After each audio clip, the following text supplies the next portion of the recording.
and the ticket is yours.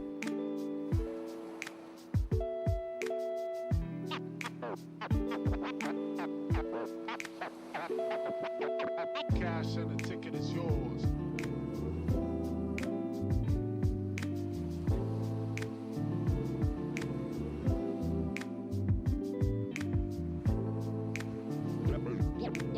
Yo.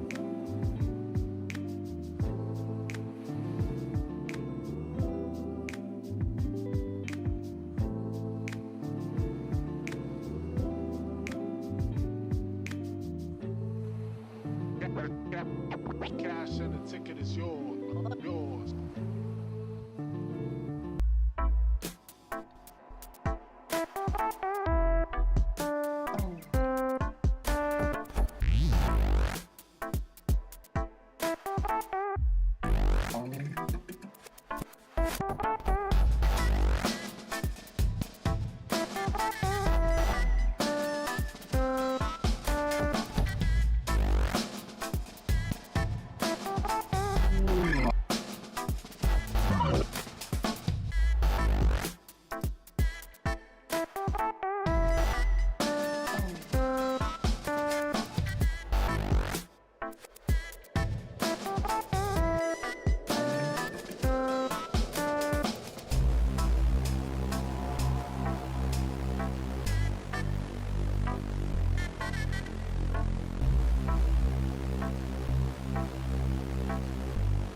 Memories.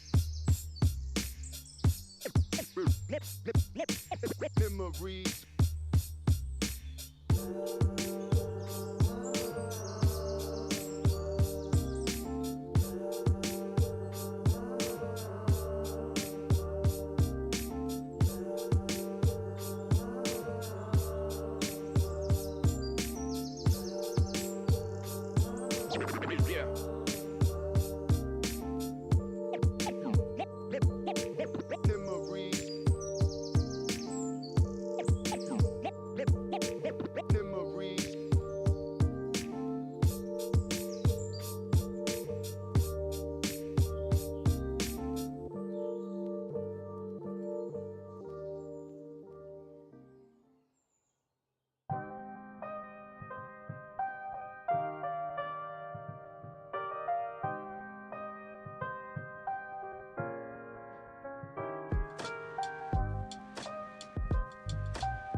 I'm not crazy, Malin.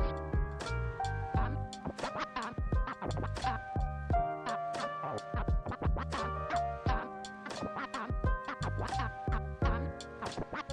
not crazy, Malin. I've just been in a very bad mood for 40 years. 40 years.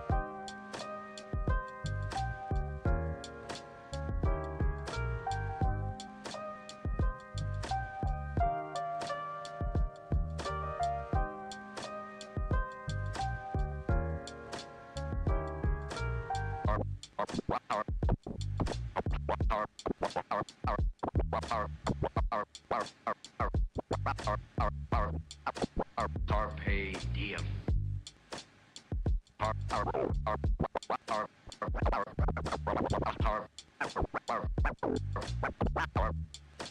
Carpe diem.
3-3. Ever from esports, trying to find the angle they can, trying to find somebody out of position. We're gonna go through on this. Oh, what a roll. They're gonna deflect. White gonna go in. It's going to be a really, really interesting one. Oh my god. All of this competition could be so damn close, so I cannot wait for us to finally decide who's going to be the champion.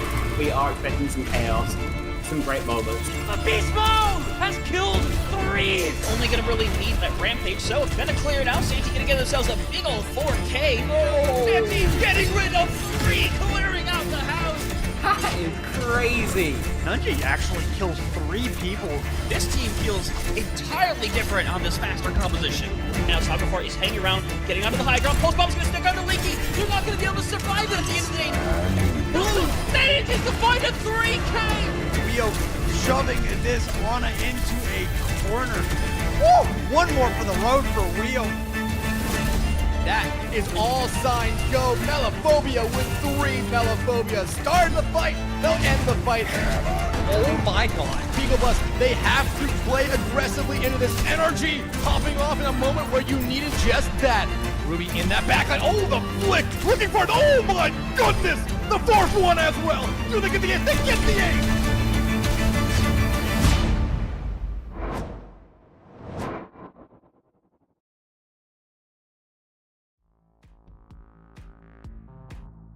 Welcome, folks, back to CGL. We are here with some NA Open Division action. Tonight's match between Team Prosperous and Monolith. 2 strong teams in this league right now, in this division in particular. The number 1 seed versus number 5. It is Rags, myself. I'm joined here by Dexatron to bring you all the action here tonight. Dex, how are we feeling about this match coming in?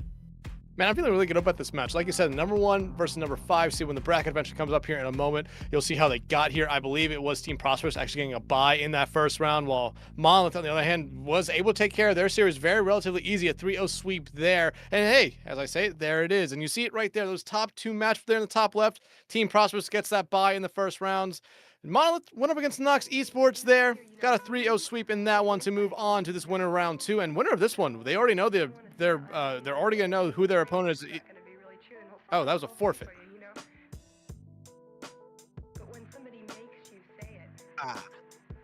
Oh, okay. So, being told behind the scenes that that was actually a forfeit by Nox Esports. Apparently, they played a player that was ineligible to play in that series. Nox ended up winning that series, but because of that player, Monolith gets the win because of that there. And you already see Nox down there in that losers round 2 matchup against Subsun. However, like I said here, Team Prosperous and Monolith will be going, winner of this one will be going on to take on Iliad Artemis in that winners finals here. So Iliad Artemis, I mean, has a little bit of time here to count up on these 2 teams. But when you look at these 2 teams that we see here tonight, they've already played 2 times already this season, and Team Prosperous has came out on top both of those times. 3-2 the first time they met, 3-1 the second time. They're trying to one-up it here tonight by having it be a 3-0 sweep, unless Monolith has something to say about that. Yeah, Team Prosperous undefeated all season long. That includes the midseason tournament, and of course, starting off with a bye in round 1 certainly adds to the numbers. So, yeah, an undefeated team, but as you say, Dex, the one that's taken them closest to it multiple times is Monolith. So, if there's ever a chance for someone to dethrone the ruling champions right now, that is going to be Monolith. But again, it's a tall order here at the end of the day, and as you say, as you can see here, folks, the winner is not going to have an easy time. Iliad Artemis is the number 2 seed on a real heater right now. 2 3-0s so far, and so even victory here tonight does not necessarily guarantee an easy path forward, but hey, you'd love to stay in the upper bracket as opposed to having to make that lower bracket run. No one here is in danger of going home yet tonight, so there's still that buffer of 1 more match on the other side, but again, you'd love to stay up top here instead of having to slog it out with that ever-looming threat of being sent home, your postseason wrapping up sooner than you'd like. Yeah, absolutely. I mean, we've already started to see some of those elimination games happen this week here, but however, going into tomorrow and the rest of next week, expect to see a lot more elimination games being streamed here on CGL. You're not going to want to miss any of that here. And like we said, Iliad Artemis weighing in that winners final there. Good team right now in FACEIT Masters tier, fighting for a playoff spot there. So seeing them go far here gives me a lot of confidence for them. Just seeing how they've been able to play in FACEIT League is giving me a lot of confidence in them. However, focusing back in on this one here, well, we have to get started with the series somehow, and with much like every series here, we always start on a control map, and Rags, me and you were kind of already told what the map was, and I imagine if you've been around or watching the playoffs so far this season, you could kind of take a good idea of what the map will end up being here. There's a few hints that might even be floating around behind us here in the nebulous space that is the caster room. Yeah, if you turn around behind you, yes, you can see it's gonna be Lijiang Tower, folks. No surprises and even no prizes for guessing. It's kind of the foregone conclusion unless a team wants to throw a wrench in this banner. I always love to see some variation there, but again, Lijiang Tower does really lay bare the fundamentals of your teams, right? Your compositions are going to be put to the test here, considering how well each of these players, each of these teams are expected to know this map. This is the control map in the long history of Overwatch, whether 1 and 2, and now just regular again. So expect to see some variations of these rush, these brawl compositions on Control Center. But when we get to Night Market and Gardens, things open up considerably, and I'm not just talking about the Skybox. The compositions can really vary here. We've seen some shakeups in terms of the, common metagame right now. I've seen Mauga kind of creep up the ranks at all stages, having some presence on the tank line, and everywhere, all over the country, all over the world now, we're seeing some Bastion and Jetpack Cat hovering onto the field on occasion here. So we'll see if either of these two teams want to play into that current dominant meta strategy. Yeah, I mean, I've been able to see that play out very well for some teams and not very well for some other teams out there that attack helicopter, what I like to call it. It is very fun to watch, but it really puts a lot of emphasis on the other team that has to deal with it on their hit scans, being able to force them out, and it really does put them in bad spots sometimes. However, we talk about Lijiang a lot, like you said. This is a map where everyone's been playing it for so long, you know what you're kind of expected to see on every point. However, this is the one map I feel like in the game that you could realistically run almost anything you want here. Doesn't matter if it's meta, doesn't matter if it's the strongest or the weakest thing. You could run it on this map just in general, and it will find immense amount of value if you have that confidence in, especially as a team here. Granted, open tier, we might not see that much shenanigans like that. We might be sticking straight to the meta here with this one. However, but you always have to talk about, especially with this map, Pharah is still a big proponent on this one, gets a lot of good play, and a lot of times CP banned out game as someone who has way too many hours on her. And Orisa, on the other hand, you talked about tanks that are kind of creeping their way back up into the meta. Orisa's not necessarily there just yet, but I feel like she's slowly stepping there, maybe crawling her way back up into that meta here. A really good tank, in my opinion, a lot of sustain, and there's been a lot of good strategies I've seen with Orisa recently where a lot of those people who are playing her, Orisa, just forego that level 2 perk there. Don't necessarily need it. You'd rather just have the spear on its own and the spear spin to eat up a lot of damage rather than having the charge spear or the shield. Yeah, honestly, Orisa playing spoiler to a lot of these, currently creeping up the ranks meta options. So I expect to see some of these more freewheeling tank heroes, especially considering that she's banned out for this first map here in the series. So yeah, for your side of Team Prosperous, we're looking at Sorks and Galaxy as your DPS line, Captain Crunch on your tank, who does favor that hazard. We'll see if that comes out. Of course, would hate to play into Orisa with that particular tank. And Spec and Prosper for your DPS, or rather for your support line here. Although both these heroes can easily put in crazy numbers of DPS. Yeah, absolutely. On the other side for Monolith, you have Kaj and Gilbert as your DPS line, DM for boost as your tank, Spooktober and Smurfing as your support line here. And Smurfing, I feel like, has been a name that's been around CGL as long as I've been around here. It seems like they're always on really good teams here, and right now, still in the upper bracket of the playoffs, they are on another good team here. Granted, both these teams have a decent amount of subs. If I'm looking at it correctly, I think Monolith has the max that you could possibly have. So we could see a lot of movement, a lot of people coming in and out this map, and that's something I am very excited to see, especially with these teams. Like I said, a lot of subs. I would expect to see movement from them depending on what map and what compositions they really want to lean into. Yeah, having a very deep bench here, this stage of the playoffs, of course, especially in open division, I really kind of favor that, having a lot of different pocket strategies, pocket metas that you can run here, depending on what is suiting you well. Not, of course, just with the current patch that we're on, but also just what players are vibing together well at the moment, what comps are able to work and spin up together on their own. Yes, as you highlighted, this, of course, is not really the sort of division we're going to see a bunch of crazy antics all over the place in terms of your different compositions and hero picks, but you still want to be able to run things you're comfortable with. You want to have some really strong synergies alongside, your given flexes, whether that be DPS or support, and however, which tank you want to have leading the charge. So yeah, Boost, honestly, hovering that D.Va here out the gate. No surprises, D.Va still looking really solid, has not been touched whatsoever by that nerf hammer. Captain Crunch, on the other hand, repping that Ramattra to start off, and Galaxy. We've been seeing a lot of Pharah here, in particular, on Night Market and Garden, so no surprises there. Sorks on this Ashe, having a good bit of range advantage here over Gilbert, but Just Cash on this Tracer is going to be unmarked right now. It's really going to be up to Team Prosperous to find an answer to it, but Gilbert finding an early pickup onto Spec. Team Prosperous much slower than they were just a few seconds ago, so it is down to the rest of Monolith to clean this one up. The Ashe able to find the better of that Tracer, so yeah, answers might not be technically present, but Sorks is there to check that Tracer, and that is a solid concussive, and Smooktober, no chance at all you're getting back onto that one. But Smurfing's going to immediately come back out and find Spec. However, you still see Team Prosperous here, at least dictating a lot of momentum and space of this fight here. The burst damage coming out from Galaxy on this far might just be a little bit too much, but DM going to be able to find Prosper out here. Now, Prosperous might just kind of have to fall back and regroup here. Yeah, so we're still fighting tooth and nail over the objective, but Captain Crunch stuck out on a limb, gets blasted out here. Smooktail finding the finish off, but DM doing so much of that work. In fact, sacrificing the mech just to get that kill and clean things up. Yeah, going over the edge is the right call there. You're in control of the point. You're going to have to wait for Team Prosperous to get back in the fight anyway. So, yep, tanks both coming off spawn. And very interesting to see the Ashe come out here from Sorks. I feel like you don't see them that often played anymore, yeah, especially in certain situations. But Galaxy immediately comes in, uses the barrage to get rid of Smurfing. Gilbert taken out early as well, and Prosperous, because DM had to go back and reset themselves there to get back in the mech. I think they almost just gave up the point flip for, I mean, it wasn't free, but you got it there very easily if you're Prosperous.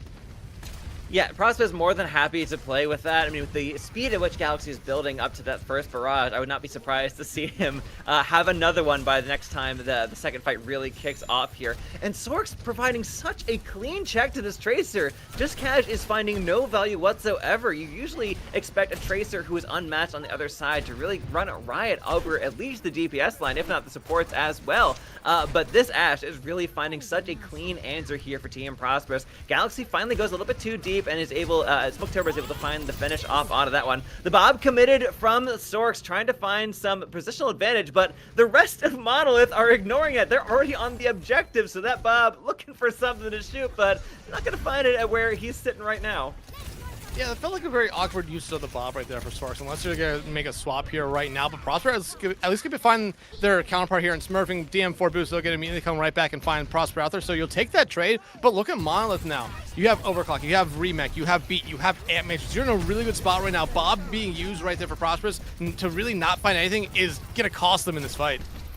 Sound Barrier dropped by Smooktober. Monolith able to sustain for a little bit longer, but Captain Crunch finding Gilbert off on the flank and de-meching DM as well, having to spend that Diva Bomb just to get back into the mech. You still have to worry about this Ramattra on the objective, who is just trying to gently shepherd the rest of the squad back onto the point. There was almost a flip that came through from Team Prosperous, with Monolith crucially holding on to it for now. The Ant Matrix here on the outside of the point, Smurfing, or rather Prosper as an entry point engagement here on the outside of the objective. So Team Prosperous trying to put that damage in, but unfortunately they're facing so much pressure, and of course a clean boot from Lucio. Look, you have to expect it here. Smooktober is feasting on these more stationary targets for Team Prosperous.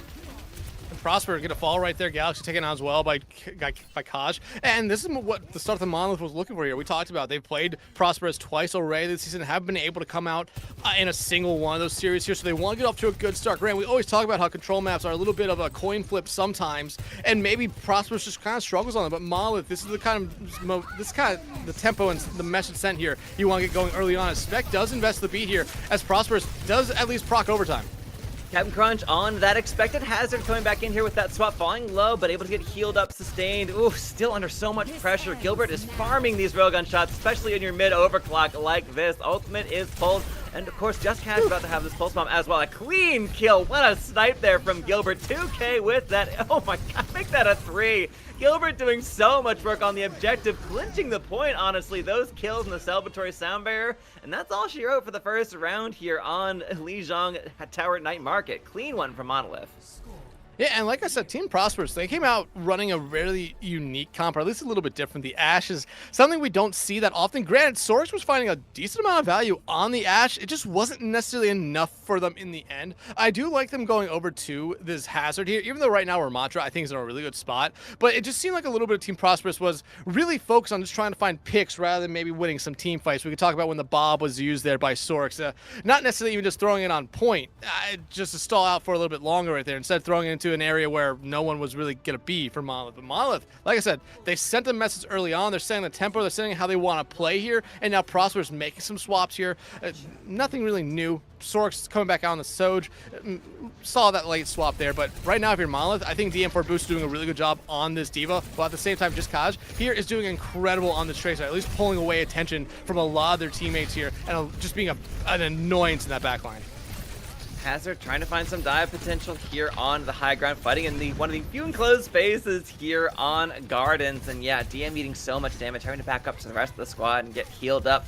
Prosperous are in control of the positioning, but on the objective, it looks like just Kaj is the one contesting the point, and the rest of Monolith are now beating a hasty attempt to the objective itself. So Captain Crunch trying to find some pickoff, trying to find some maneuverability here on the point. But Monolith are firmly in control of the space. It is now Team Prosperous who have to actually make some inroads onto the objective, and they're really not able to do so very cleanly, but Sork's able to find a kill. Oh, that is both the DPS having fallen now for Monolith. So it turns out waiting and playing that long game pays off massively for Prosperous. No, this is a Hazard playfield right now. If you can get out alive, and Captain Crunch, ooh, that is so close, stuck just at the very edge, about to climb up, at a clean booster kill for DM. I'd expect to see Monolith rolling quickly onto the objective now. Yeah, you can see they're already taking the point, and that's going to be Prosperous having to fall back. They can't sustain. Yeah, taking the point, taking Prosper right there. I mean, I understand the play right there from Captain Crunch, but you would already see a little bit of the decommit there from Monolith.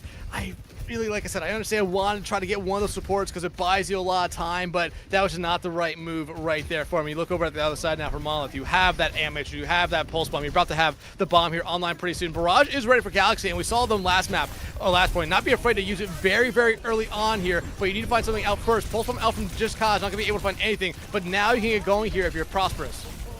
Window through from Smurfing. Immortality Field also utilized, so all of the most vital components of that BAPS kit on cooldown for a little bit longer, and so Captain Crunch goes for a dive in, has that downpour ready to rock. It's going to be the tempo beat from Spec. She's chauffeuring the rest of the team forward here towards the point. Spooktober and Pip on the opposing side, so well, that was a clean twofer with the clean railgun shot, taking down one, another, and a third one. Sorks on this Sojourn. Man, the Sojourn's really popping off this map on both sides of this fight.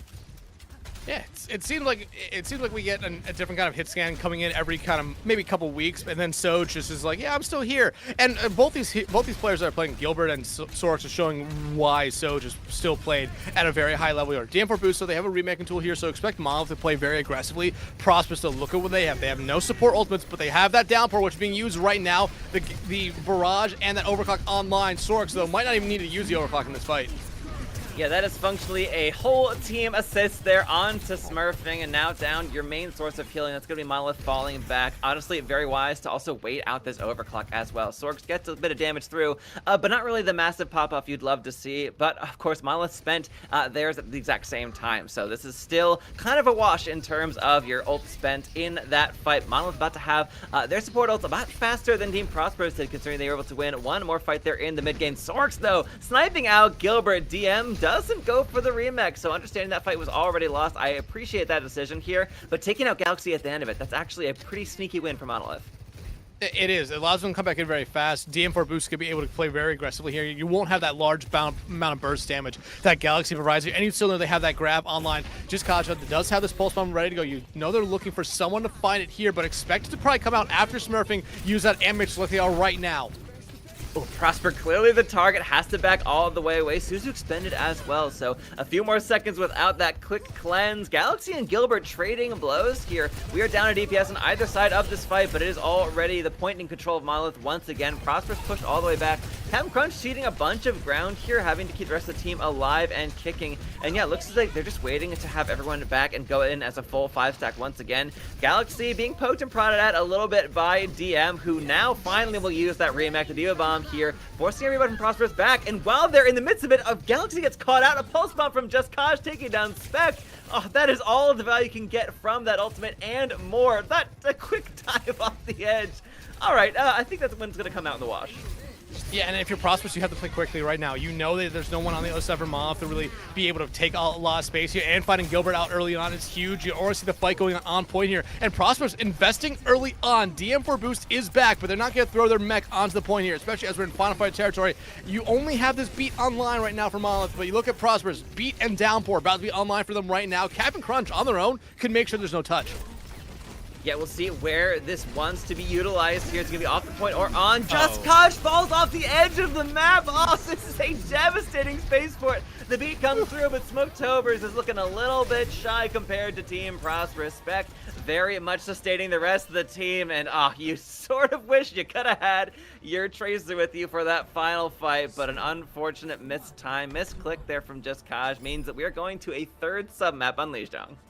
And a celebratory just swim right there for Spec, as I think the boop stopped DM4 boost from getting on that point to continue the overtime right there. But I think Team Prosperous was in a much better spot right there to be able to take that point, force this winner, take all third point here. And I mean, a lot of big plays coming out as it looks like we're getting a pause here. A lot of big plays coming out from both teams right there. I think Sorks, though, from Team Prosperous was someone who was very consistent throughout that last tire point there for them, especially getting off the Ash, going over the Soj. You saw the difference there. While Ash was able to still find a decent amount of headshots, and the dynamite was always big with Ash, I think Sorks going over to the Sojourn is just has really been the kind of push that Team Prosperous needed here in that last point. Works for you, you can honestly run that all the way to the bank. We're still running that Lucio back until one of those heroes gets banned. I'm going to expect to see that here on any map until proven otherwise, but otherwise here, I mean, the Sojourn, as we mentioned as well, is just kind of always good, right? She's never really having a bad time,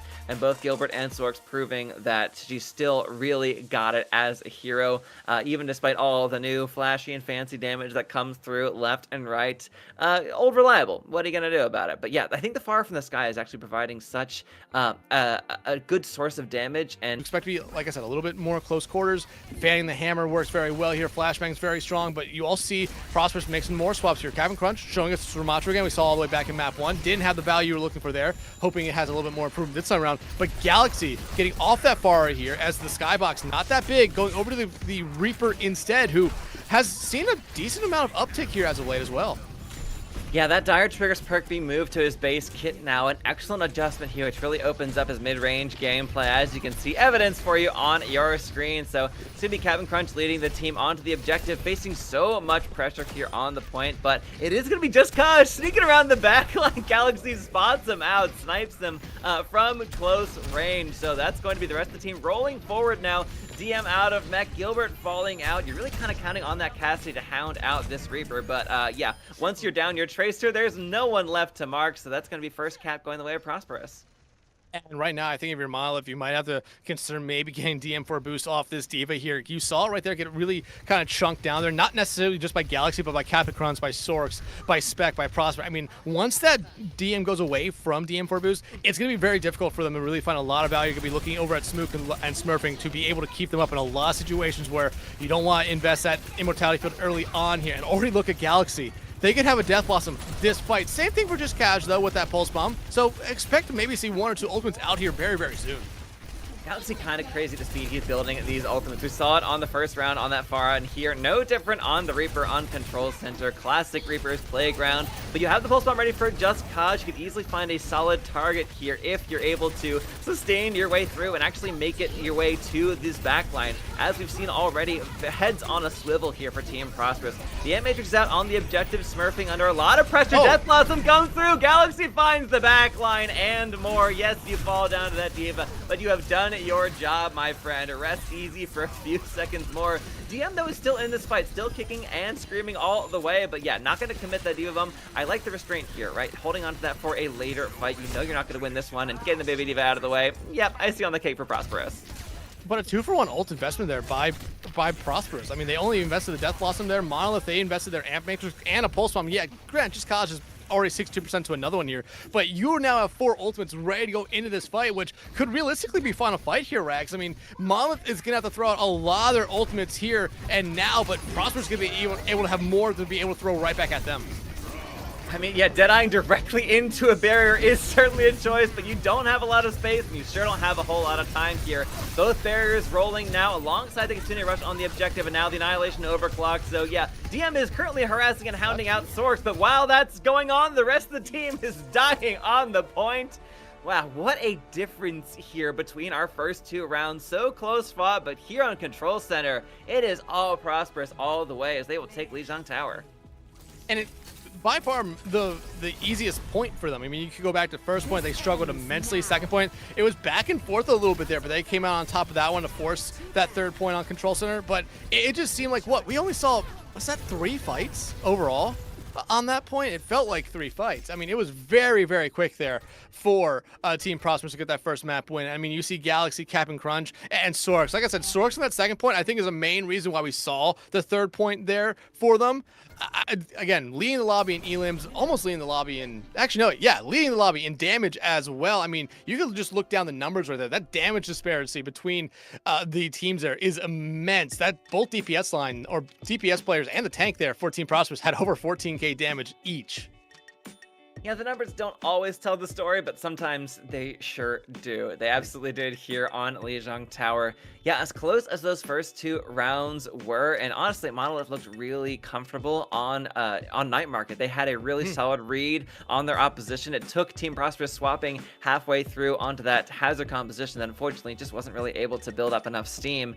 And of course, the swap from the Ashe onto the Sojourn turned out to be everything that Prosperous needed, and of course, making the necessary adjustments into Control Center. The expected adjustments, right? But back on the Ramatra, Cap'n Crunch didn't look any worse for wear, so it's good to see having the 2 rotations between the Hazard and the Ramatra. Honestly, it paints a really good picture for the rest of the series, right? If you're going to be having Cap'n Crunch in on this tank all the way through, between those 2, you can only ever ban out 1 tank at a time, and honestly, the 2 of them could take you very deep in this series against pretty much anything. You know, a dive composition can easily be pulled apart here by a well-piloted Hazard, and we've seen that already so far in this first map. So yeah, honestly, congrats all around to Team Prosperous. The entire team was lighting things up. The sound barriers were really clean out there from Spec, and of course the rush in place of the opponent's amplification matrix from Monolith there on Control Center made all the difference in that final fight. Yeah, and honestly, I mean, you could look at that entire map there for Team Prosperous. You had 3 players really pop off, and most of them pop off on different heroes as well. I mean, you had, wow, I feel bad that I'm forgetting their name. Sorks, who started off on the Ashe, did a good job on the Ashe, didn't provide a lot of value, go over to Sojourn instead. And like I said, part of the reason they went to that 3rd point, really popped off on that 2nd map. Same thing with, you had the Reaper and Pharah player there as well. Wow, why am I forgetting their names? Galaxy. Yes, Galaxy, who did so much right there. Again, you cannot, if you focus on one of the heroes to ban out, you're really trying to say, like, okay, we're gonna ban out this hero because we're bringing them to this map where their other hero that they play really doesn't find that much value here. So it's really good early on from Team Prosperous that they are gonna be making it very, very difficult now for Monolith to not only make map selections, but map bans as well. And you also have to remember, both these teams do have subs. So like we mentioned it already, one person can come in, one person can come out, and it can be a completely different situation for both these teams.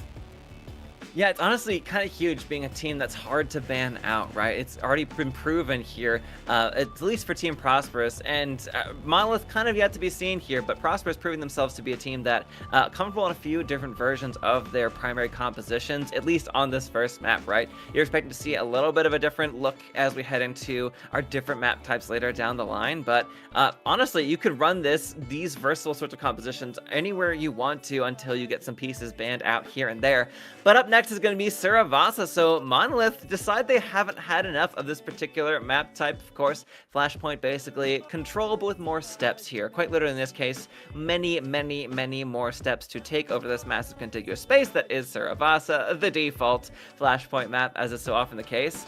Yeah, for Monolith, I'm not even sure which of these tools you ban out. Do you go ahead and, you opted into the BAP Lucio on the, third sub-map on Control Center? Do you ban out the Kiriko? Because that's kind of the only thing that you can really take off the board that you weren't relying on so much yourself that feels like it might have any sort of impact.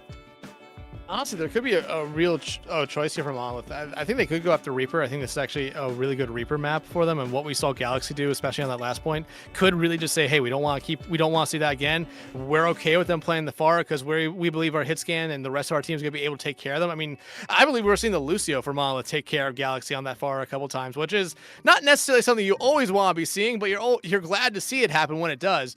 But I don't think going after the tank here is the right move. I think you want to kind of leave that open, potentially, just because it really makes it hard for them to choose, because the Hazard looked good, the Ramatra didn't look good, then it looked really good on that third point. But Monolith, it's really up to them. It would not, I don't think it would be the worst case here to get rid of a Lucio. Grant, you did play Lucio as well, but it feels like it's always just one of those moves you see teams make.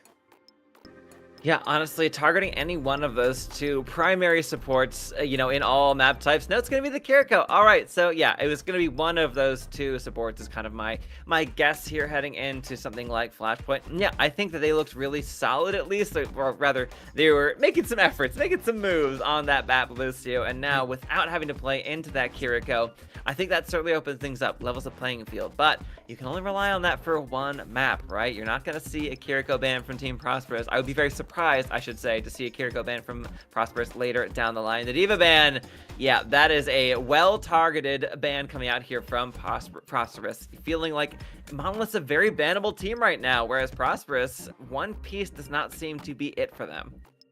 Yeah, I mean, DM for Boost was a big contributor last map for Monolith throughout the entirety of it. Getting rid of the Diva here forces them back into something else, maybe something like a Winston, maybe potentially a sub come in, because they do have, I think, more than a full team, at least a full 5 on their bench right now. They could have someone come in for to be able to match up something else with. Winston, definitely an option here as well. But like you said, it does seem like Monolith is a little bit more targetable when it comes to their bans. And the Kiriko is just a safe ban here for Monolith because, like you mentioned, we saw Monolith the entirety of last map play exclusively that BAP Lucio backline. I haven't seen that one in a while, but they did. It looked very good for them for a moment. So this isn't necessarily something that's hurting their backline. But I'm really going to be intrigued to see what we see from Team Prosperous's backline. Do we see the BAP be added by them, or do we see them go over something like Brig on this map? I feel like this is a map where we do end up seeing a little bit more Brig, especially with how they are playing towards the end of last map, very brawly, that the Brig could work. But coming out of the gate, it looks like they're going to match at least with that BAP. However, Monolith showing us that Orisa that was banned out last map.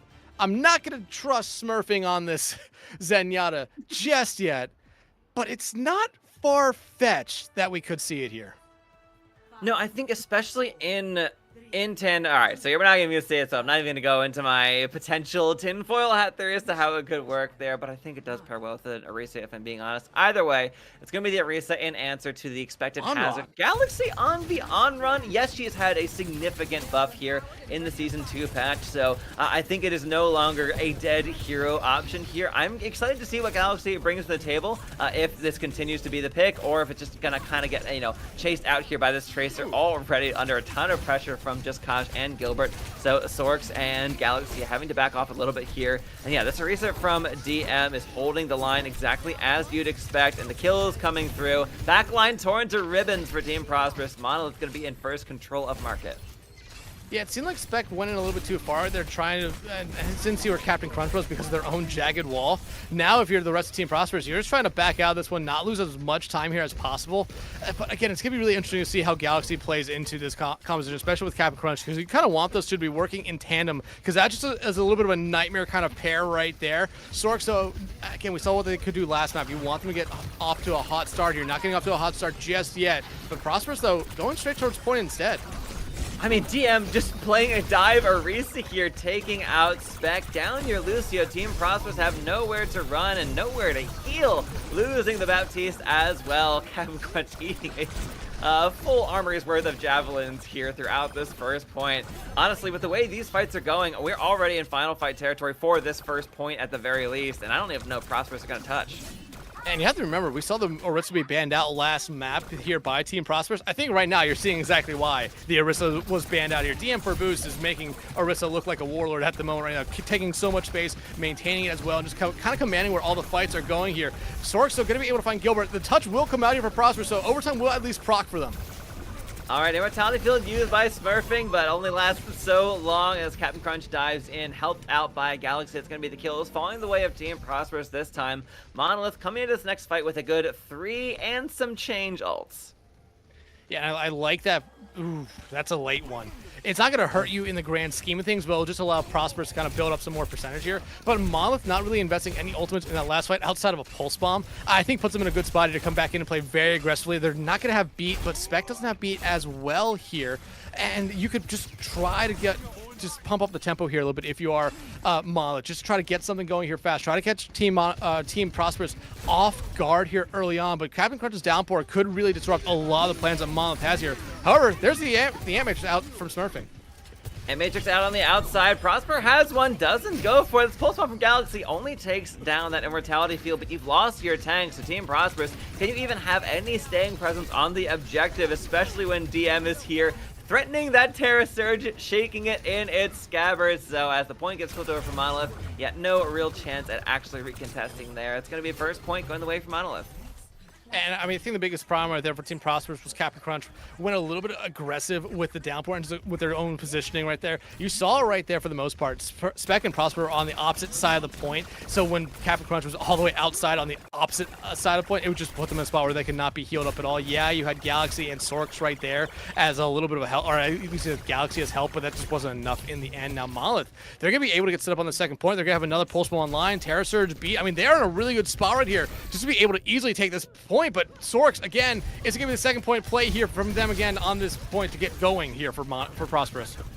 Sork's just doing Sork's things, finding pickoffs, even when Monolith looks to be most in control of the fight. So that's already the first cap of the point going the way of Team Prosperous. So now it kind of turned this little sub-map on its head. Now Monolith have to be the ones to aggress into the objective. Yes, they've got the advantage in terms of ultimates, but not by much. Spec dropping that sound barrier as the rest of the team surging forward now on to the opposition. Galaxy, though, falls. Gilbert finding a nice rail shot onto that Tracer. So Monolith able to wrap all the way around, hunting down this hazard. DM decides to think better, but looking for a slightly squishier target here and finds them in spades. That is Prosper. That is Sorks taken down one by one. And it's just your hazard, who is looking primed for a javelining if ever you can see it. That's going to be another clean kill and a retake here for Monolith. I think Kosh accidentally blinked into a wall right there, but that entire play from DM for Boost, that was screaming like, hey, I'm going to use my Terra Surge here the entire time with how aggressively they were playing. But then they just turned the corner and saw two almost dead squishy targets and said, I don't need to use this right now. I can hold on to it for another fight. And it could be something very big here for Monolith, but you look over at Prosperous, 4 ultimates online for them. They need to be able to find some value with it this time around here. Terra Surge out for DM. Smurfing also invests the Amp Matrix.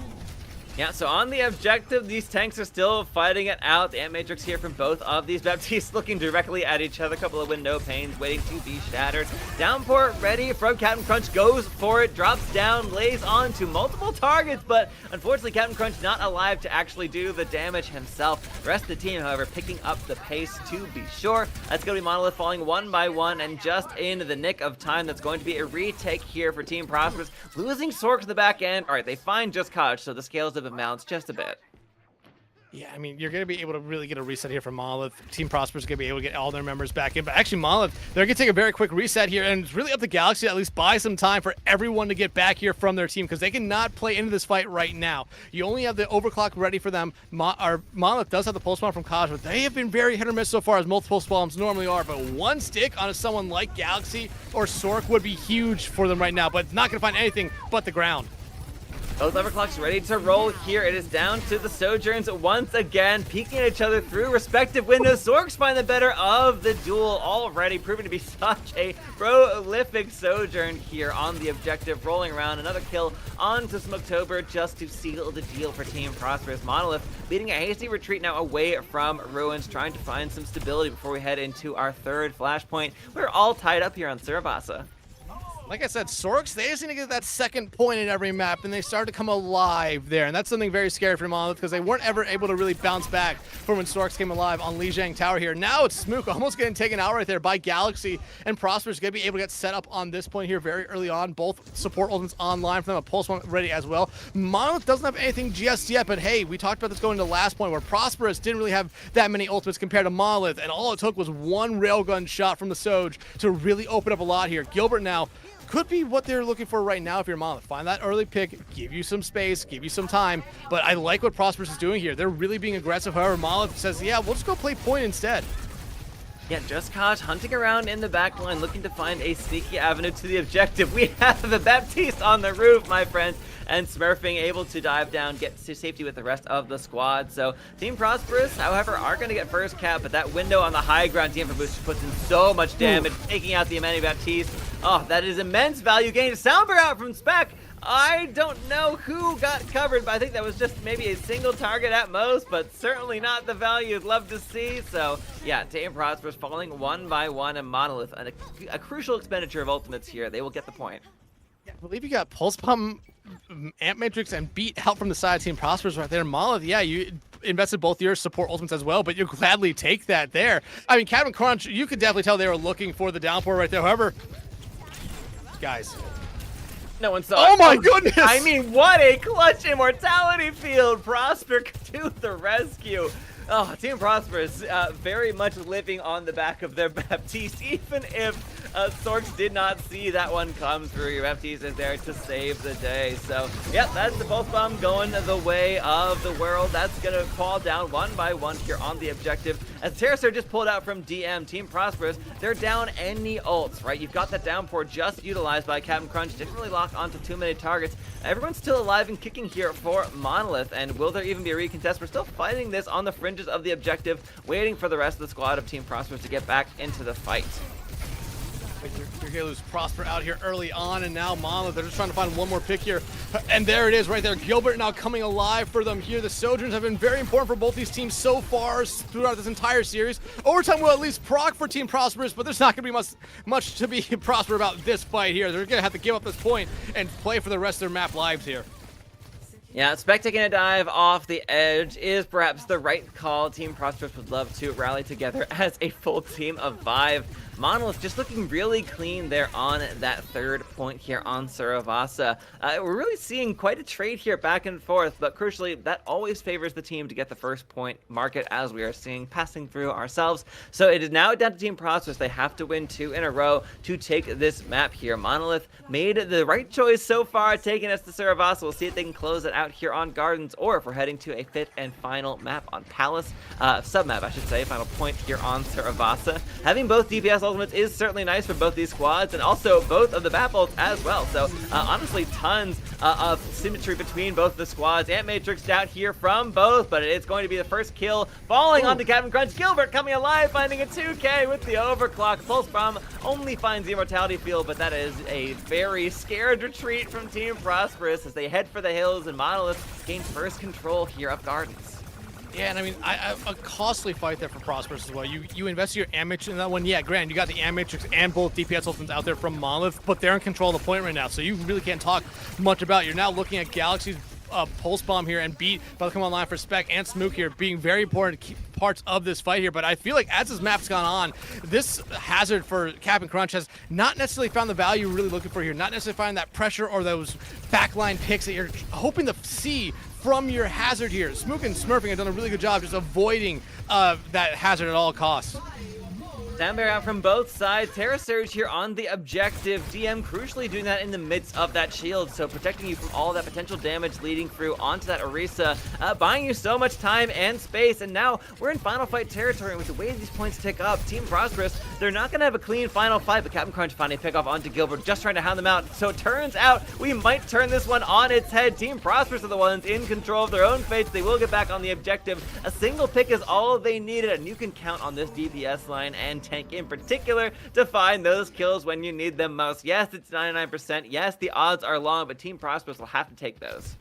But they have 4 ultimates coming up into this fight. Monolith, it's going to really only have 2. Yes, Mervin can build up quickly to that Amp Matrix. I just don't necessarily know if Monolith is going to try very hard with this fight, knowing they don't have those ultimates, or maybe going to try to have a fight here where Prosperous is going to have to really invest their own ultimates. Downpour comes out and doesn't find anyone there because DM uses that Fortify to keep themselves alive. Yeah, that is great value here for Monolith, essentially wasting the entirety of that tank ultimate, a pulse bomb, and the overclock rolling once again from Monolith. Prosperous trying to find some answers, but all they are finding is a series of great stones with their name on it. That is Monolith taking over the server here on Saravasa. Yeah, it certainly had some close moments here. A single point going the way of Team Prosperous, but as the late game trickles roll through, you have the Wrecking Ball from Captain Crunch, but that is simply a spin to win towards the objective. There's just a couple ults here. The overclock from Sorks spent and utilized, already dusted. Prosperous and Matrix is just buying time.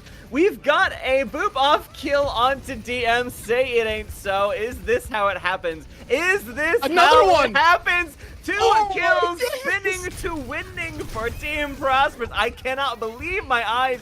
I thought it was over. I was closing this map out, but no, we fight on here. Team Prosperous are deadly serious. They're gonna make it work.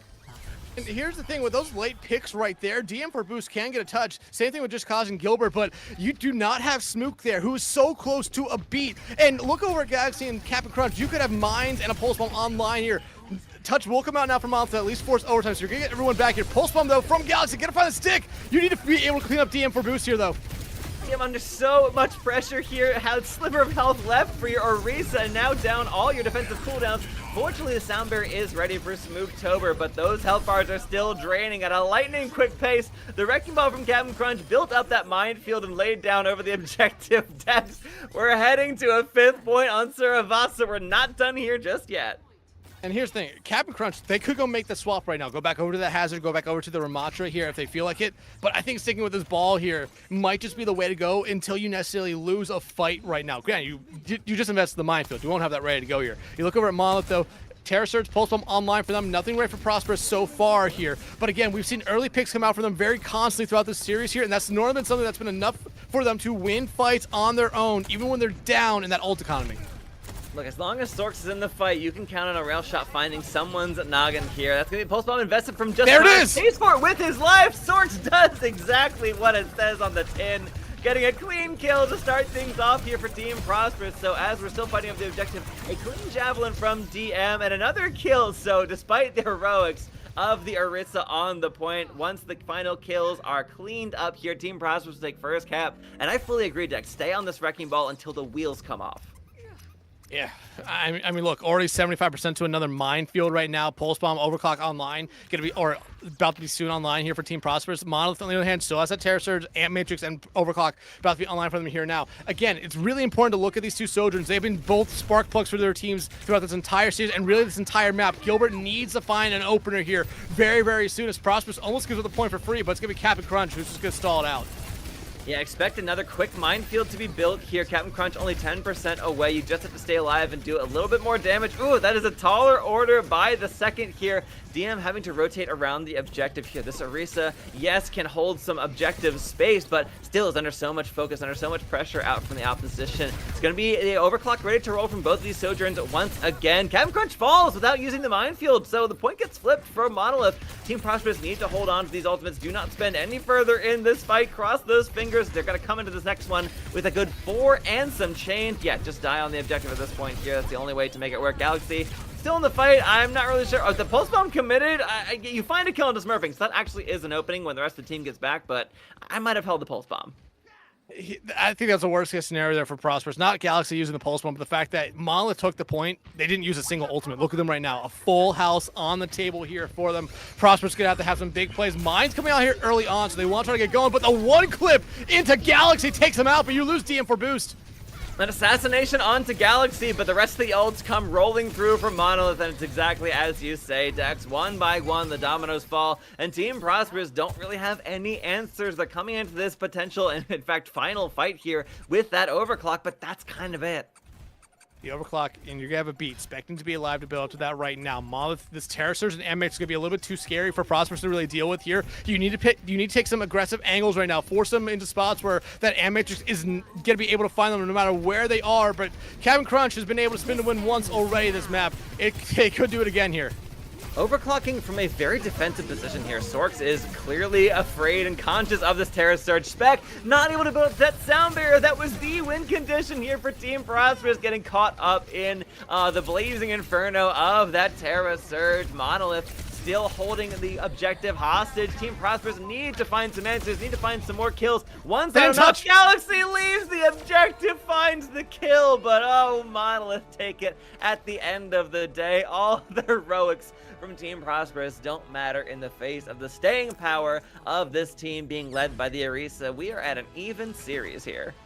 And the unfortunate thing was right there for Team Prosperous was you had both the support line there, or the support line there for Monolith very low. You found the one pick there on the Lucio. You probably would have been able to parlay that into the BAP as well. And without that BAP there, I don't think our Monolith would have been able to hold on to that point there. You were seeing Spec come back in with that beat. That would have been something that really propelled Team Prosperous probably to winning that fight, winning that point, and making sure there was not another touch there for Monolith. But again, just great map here for Monolith. They brought us to it for a reason. DM4 boost showing us why that Orisa was banned out map 1. Looked like an absolute menace throughout the entire map on it. The Wrecking Ball looked great there, though, towards the very end for Team Prosperous. But I think that Orisa just had a little bit too much staying power right there, and just wasn't, or was way too much for Team Team Prosperous to deal with.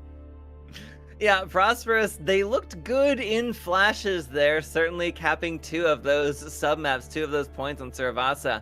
But I don't think there was ever really an answer to the Orisa. All of the answers, all of the plays happened around the tank, and that was kind of like the last target you wanted to focus on, because no particular portions of this composition really play as a, of course you can build up a rail shot off an Orisa, very stationary tank for the most part here, but apart from that, it's really tough to actually provide any real counter to the tank who counters pretty much every other tank in the metagame right now. So yeah, Team Prosperous, unfortunate there. I would love to see them make a further play, but that overtime wick burns faster and faster the longer it's going. So congrats to Monolith. They have even up the series here. We are guaranteed at least 4 maps in tonight's festivities.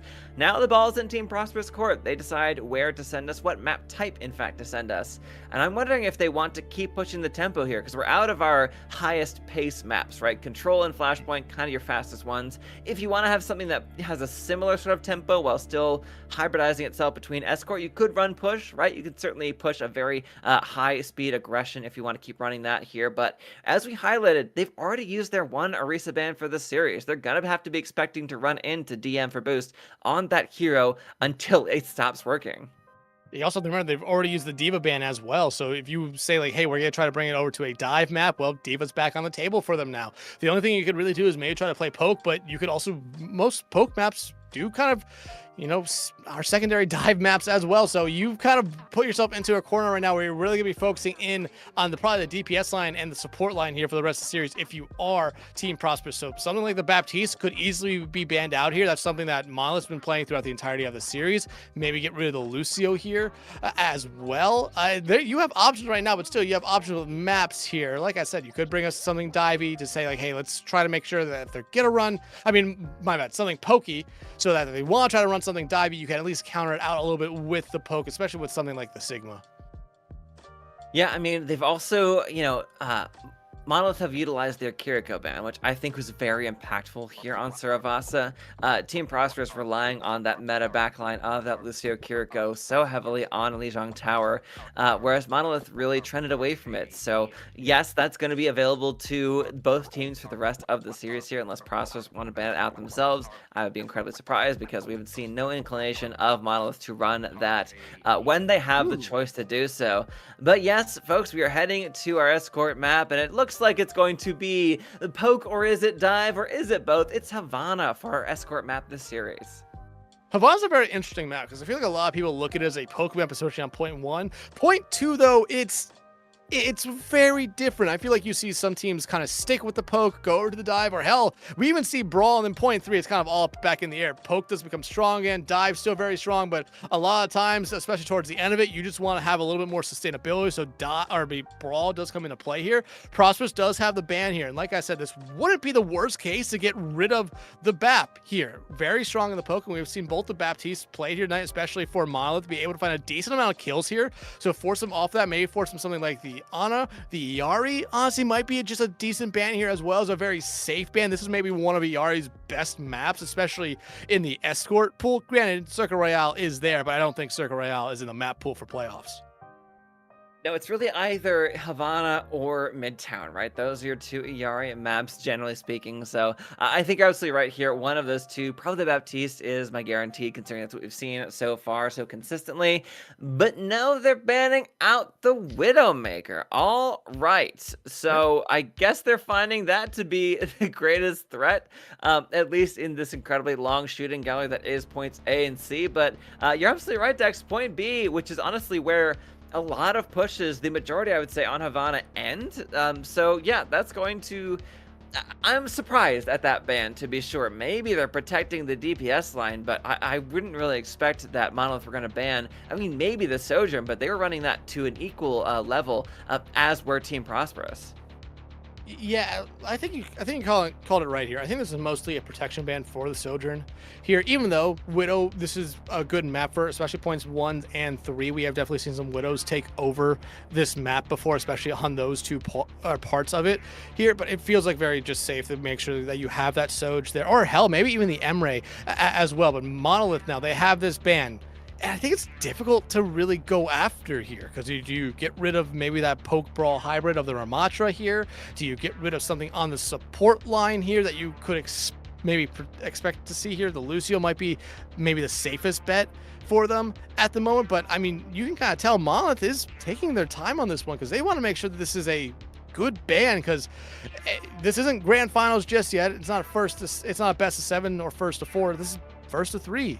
Winner of this map puts himself in a very, very comfortable position for the rest of the series. And might I remind you, the last 2 times these teams have met, Monolith has only been able to take off at least a map against Team Prosperous here. So they're trying to at least find themselves with the being on match point. Yeah, I mean, the map itself kind of obviates a lot of the compositions that Team Prosperous were running, right? So Monolith finding some sort of answer to the composition. I don't think any one of these pieces is the most useful. I think you really were hoping to get a DPS ban here, so all the more reason for Prosperous to have that protection come out, because, yeah, it's going to be the Sigma. So, yeah, if there was a chance of running that poke composition, you're going to have to run something like the Ramatra or the Dominant yourself, both of which have their uses in a poke brawl sort of hybrid. So yep, no Sigma here. It's just going to be standing at the front. I'm expecting Orisa from Monolith as long as it works. I'm wondering when and if Team Prosperous want to pull out a Zarya pick, right? Like, if they need an answer to this Orisa, if we lose this map and it's really just DM for Boost leading the charge on this particular battle, Cattle, do you go on the classic counter of a tank? Is that even in Captain Crunch's wheelhouse, right? We haven't seen it so far this series. Clearly favors playing that Ramatra and the Hazard, but if you lose multiple maps in a row to this tank, you're gonna have to find some answers, since you cannot ban it anymore. Yeah, and you're seeing right now something we talked about a little bit at the start of the series. Subs coming in for both these teams on the support line. Charmy coming in here now for Prosper there for Team Prosperous. Monolith, though, they're going to be subbing in Blind, and out will go. Oh, I had it right here. Why did I lose it? Smooktober for them here. And I feel like these are probably going to be very specific map kind of plays that are coming in here. You see Charmy there with the Ana. Ana could be played here. Blind might be coming to play that exact same Ana, maybe even the Lucio here still again. Iari, like I mentioned, a good map for Iari here as well. So you could be seeing these two players come in here for specific map reasons, and I don't necessarily hate it, but as we head into the map here momentarily, it's going to be really fun to see what they do play, because this could be a map where you don't see the Lucio, or it could be a map where we're going right back to that Kiri Lucio. Is that pitching Ian and Empanada? Yeah, those are some pigeons, which, as far as I understand it, you don't need to have meat and empanadas, but those are some carnivorous pigeons, as far as I understand it. So, Yep, good for them. I hope they enjoy their thirst for flesh, whether that's human or otherwise, whichever is up to their purview. But defensively, the Team Prosperous here have decided to go for the Ramatra composition. Of course, Sork's back on this Ashe. No surprises there. The one thing that outranges the Ashe is no longer available in terms of hero selection. So you have free range to fire down the shooting gallery that is point A. And if we get there, point C. And the Wu Young from Spec, I like this here alongside the Ana in particular. You have kind of the more mobile and the less mobile, let's say, of your support line here on the defense. Whereas DM for Boost is going to be currently repping the D.Va coming out of the gates. I like this for DM for Boost. They want to still play a little bit aggressively here, but you said it right there. I do like this Wu Yang pick coming out from Spec. I didn't talk about Wu Yang at all, and that's kind of on me. Wu Yang, I think, on this map is very, very good. I think you're starting to see Wu Yang just get played a lot more here as well. I'm kind of surprised to see the Ashe mirror for these two teams here. Honestly, I thought we would see Emre over Ashe on this map. I thought the grenades would just be a little bit too strong here for each team to say, hey, we can't play, but DM just gets demeched immediately. Sork's proving to be undivable, right? That was true on Lijiang Tower Night Market and is equally true here. Yeah, this is not a duel I would like to take here for Gilbert. Yes, the Sojourn duel was kind of even keel, but on the Ashe, I would be quite afraid of what Sork's currently running and the speed at which he's operating. So we'll see if it sticks. Gilbert giving just as good as he's getting, so Monolith still have plenty to be proud of, but it is the dive coming through, synergy between Just Cash and DM on the high ground, this time forcing Team Prosperous back. So yeah, high ground firmly in control of Monolith at this point. Captain Crunch having to fall back, expend that bear just to stay alive and keep everybody behind him a little further sustained as the spike comes into the second corner here on Ivana within that final, final row here on point A so far. The Iari rolling through from smurfing alongside that Baptiste. Again, this support line is so strong, especially on a map like this. You can find tons of damage, tons of pick potential here between the two, and of course, tons of ult charge. Charmy about to have this nano boost. Expect ults to come spilling out this next fight. Galaxy finding a clean pickoff onto Blind. Oh, that is one of the worst losses, perhaps the biggest piece of your composition here for Monolith. You're down the majority of your healing. Yes, the pylon does some work, but it can only reach so far. If you demech DM, that's got to be the end of the fight here for Monolith. And just Kaz using their pulse bomb right there, not finding anything. They're getting put to sleep, both for a nap and then for life, right there by Charmy. And again, both these teams gonna have all their ultimates in this one outside the pulse bomb here for Monolith. So this could be a pretty heavy ult fight. However, that Captain Sun now for Monolith, I think finds a lot more value considering there's not a D.Va on the other side to eat it out here. But that Amateur is in a perfect spot for Captain Crunch just getting melted.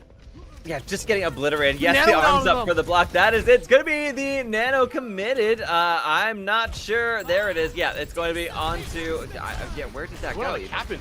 Yeah, unfortunately, that came through. I didn't even hear the sound until after Cap was already dead, so that is a really tough spot for Charmy to be put in here. You've got the Bob here rolling through on the objective. Monolith powering forward, though, and completely unstoppable at this point here. This D.Va really leading the charge, honestly providing such a fast tempo that Team Prosperous have had a really tough time even answering. Yeah, and you already see them just backing up here. That entire fight went sideways right there for Team Prosperous. I mean, you lost the nano there. Captain Crunch is going to be a very vital part of that entire fight. But that damage from Blind was just huge right there. Opened up so many options for Monolith, and it just got rid of Captain Crunch, which I think is going to be kind of the story of this entire round here for Team Prosperous. They will live and die by if Captain Crunch is, well, alive or dead in a lot of these situations. Granted, yeah, it's Overwatch right now, only one tank. You can afford to lose Galaxy right here, but still, you need to be able to keep this Ramatra alive right now. Bob, though, ready here for Gilbert. It could be very scary to throw it up onto the high ground and just force Team Prosperous to take angles they just can't really commit into. Yeah, there's not a lot of places to hide here, despite all the cover. If you find a Bob in a tough corner to dislodge, not a whole lot you can do about that. Spec finding a kill onto Just Cash, but still not able to stay alive any longer than that. So D.Va expended a re-mech here for DM, but the rest of Team Prosperous are now back and in fighting form. While the D.Va was away, the other team will play. Team Prosperous finding kills left and right. Monolith able to pick off Galaxy, who's really having a tough time on this Tracer. We've seen a lot of value from Galaxy in the previous maps, but currently just getting spotted out every single time. I love this play from Prosperous. DM for boost is looking to get back in the mech here. They just say, okay, we'll let you live. Go back to spawn. Make that swap right there. You're not really losing a lot of ult shards since you just use your own bomb here, but you like that play. You eat away some time right there if your team Prosperous, but look at them right now. 4 ultimates about to be online for them. 3 ultimates online for Monolith. So still, you're looking for something big here right now. Pulse Bomb can come out there from Kaj. Only find nothing but the floorboards. Bob out from Gilbert as well, just trying to buy some space here as that cart is slowly moving forward here now. Bob out on the high ground yet again, and Captain Crunch under so much pressure. This time the nano comes through, but the window drops as well. Oh, it is shades of point A all over again, essentially wasting that nano boost, and Captain Crunch dies for it anyway. Team Prosperous falling apart here just in terms of actually holding this high ground. Monolith able to roll forward now with the payload. Prosperous, yeah, I think this is a good answer here. The Ramattra just getting bullied out so hard here on every possible angle. Right, Sorks is not pushing up here a little bit. They have Bob. They could stall out, try to at least get back in here, and that's exactly what they're going to be able to do. Bob out on point right now, 14 Prosperous, but that Bob is doing a really good job. Sorks almost gets taken out, and right now, if you're Prosperous, you're looking for some pick here, but you're still dealing with most of your team not even on the point. Yeah, you're already down your Ana, who again, not very mobile whatsoever. Spec was not able to sustain and keep that Ana in the fight any longer. So with that D.Va out of mech, Captain Crunch not able to stay alive any further. That's gonna be Monolith rolling forward through point B. Yes, there was some starts and stops, but they've been looking really comfortable all map long, and we are heading into the much vaunted point C of Havana. Yeah, and like I kind of said, I think a lot of how Team Prosperous is playing really revolves around how Captain Crunch is playing. Yeah, I said it was how good the Ramattra was able to stay alive, but I think Captain Crunch is a big focal point of this team. When Captain Crunch is hitting, the rest of the team is hitting. Yeah, you could see Sorks and Galaxy take over at a moment's notice, but they've kind of been quiet here. You need one of these members of the DPS line to be able to get going here and now, especially as Monolith is building up to 4 ultimates that they could throw out as the Tidal Blast is on to Galaxy. Going to be able to knock down 2, but no pick coming from it just yet. No, it honestly feels like the rest of Prosperous are having to play so carefully around cover. Anytime Captain Crunch pokes his head out, he's getting melted by from all angles. That's the possibilities of this double flex support backline between the ER and the Baptiste. You are just melting foes left and right, and of course putting in a ton of passive healing. Besides, a good pulse bomb comes through from Galaxy. That is a chance. That is some breathing space to be gained for the defense, and a crisp anti-nade forcing Gilbert and Blind all the way back around that little tower on the straightaway coming through. So if you get a D-Mech onto DM boost, that caused him to spend that D.Va bomb, but no, crucially getting healed up by the back line, forcing him back left and right, and this time gonna chase here onto Captain Crunch, goes back now onto the cart as we are just sailing clean into the final checkpoint of the map. Monolith have 3 ults to work with. That Bob has been laid through, and Matrix on the high ground. Yeah, okay, finally Blind is back in the perch there, able to find so much damage and healing, but Captain Crunch snipes from behind. This is a stabilization moment for Team Prosperous, and not a moment too soon. There's 35 seconds left on the clock for Monolith push. Yeah, if you're Monolith, this is a moment where you need to be backing out right now. Bomb being invested here by Captain Crunch. Yeah, I would have honestly done what DM did right there. It seemed like a clear moment right there that Monolith was going to reset. Now they still have this bomb here, so DM could really play aggressively, knowing that just Kaj will have that pulse bomb as well. And for Prosperous, you have a pulse bomb coming online for you, but that's about it. You have nothing else here in this final fight, so you're looking for that early pick as Charmy now keeping at least an eye on where just Kaj is almost fine, so they find them with some help from Galaxy. Or down their trace, so they should be able to get back in here very quickly, but still, you have that remech tool here for Monolith. Overtime wick has begun to burn. Yes, it is just the D.Va and the pulse bomb. Couple of bombs ready here from Monolith. Gilbert outranging Sorks this time. It's so tough to actually maintain the distance now. All that long-range pressure completely gone from the side of Team Prosperous. Their defense crumbling bit by bit. Pulse bomb comes through, takes out Galaxy. This time, one Tracer leaves the arena, and now you are hemorrhaging players for Team Prosperous. Charmy falls, no one left to protect the backline. It's just your tank left on the point. Captain Crunch will be demexed. Yes, you stall out for a couple more seconds, but even in overtime, it's still free push into point C. That is a full cap here for Monolith, something you don't see every day, and honestly, looking really good all the way through. Despite some stumbling blocks, it's clear why they brought us here. Yeah, very clear. And again, you talked about that backline being very scary for Team Monolith. That Bapiari, that's just a lot of damage. I feel like a lot of teams aren't necessarily used to seeing, and they blind and smurfing or making it look almost unstoppable there at times. And granted, like I also said, you want to see that DPS line really for Team Prosperous step up there. Sorks and Galaxy, they weren't bad, but they were just consistent. Maybe finding 1 or 2 picks here and there, but you want to see a little bit more. You saw Just Cause, you saw Gilbert finding huge picks that opened up a lot of doors for Monolith throughout this entire map. Ultimates for Team Prosperous that kind of just went by the wayside. I mean, I could talk about maybe 3 nanos that maybe only led to 1 kill there for Charmy and Team Prosperous. One of them was just straight up canceled within the first second of its being applied, and then the other one, it went on the Captain Crunch again, but it was, hey, yeah, if you leave from this one corner, you're going to get melted by the entirety of Monolith. So the Nano just came and went away there. Monolith is just doing everything right now to make Team Prosperous continually, not necessarily make mistakes, but put them in the bad spots to where they are just not going to be able to find any value there. And Rags, must I remind you, again, this is the 3rd time these 2 teams have met this season. Prosperous came out on top both the previous times. Monolith right now, they're looking very good here, and looking like they could potentially put themselves on the series point. Honestly, as good as the composition for Monolith looked on the offense, it kind of is fully alive on the defense, right? Having this long-range poke damage of a backline, of course, still putting in plenty of healing when you're able to shelter in place in these more enclosed backroom spaces on Point A Havana in particular. Yeah, I need to see Team Prosperous get the drop on Monolith, but it's so tough to actually cover all these angles. But the defense seems to know them even better than you do. A good Bionade lays through, but it's not really going to amount to too much. Charmy, however, gets a good bit of ult charge from it alongside all the healing he's putting through onto the rest of the squad. Galaxy finding the better of the Tracer duel in the backside. This is the opening you absolutely need to see here. These Tracers have been marking each other so effectively all map long, all series long, whenever they're actually on this mirror. So that's going to be Monolith trying to hold up here as Spec falls. So you're still able to push for Team Prosperous, but now with DM on the objective, this Diva duel here between high and low ground, constantly chasing each other's tails. Each of their, fellow long-range DPS running back to the safety of that D matrix whenever you get the chance to. The payload is currently unattended, finally starting to be pushed yet again here as the rest of Team Prosperous are now back in this fight, able to push around this first corner, heading into the second, the final straightaway here on Point A. But you still have to actually dislodge the defense from any of these angles.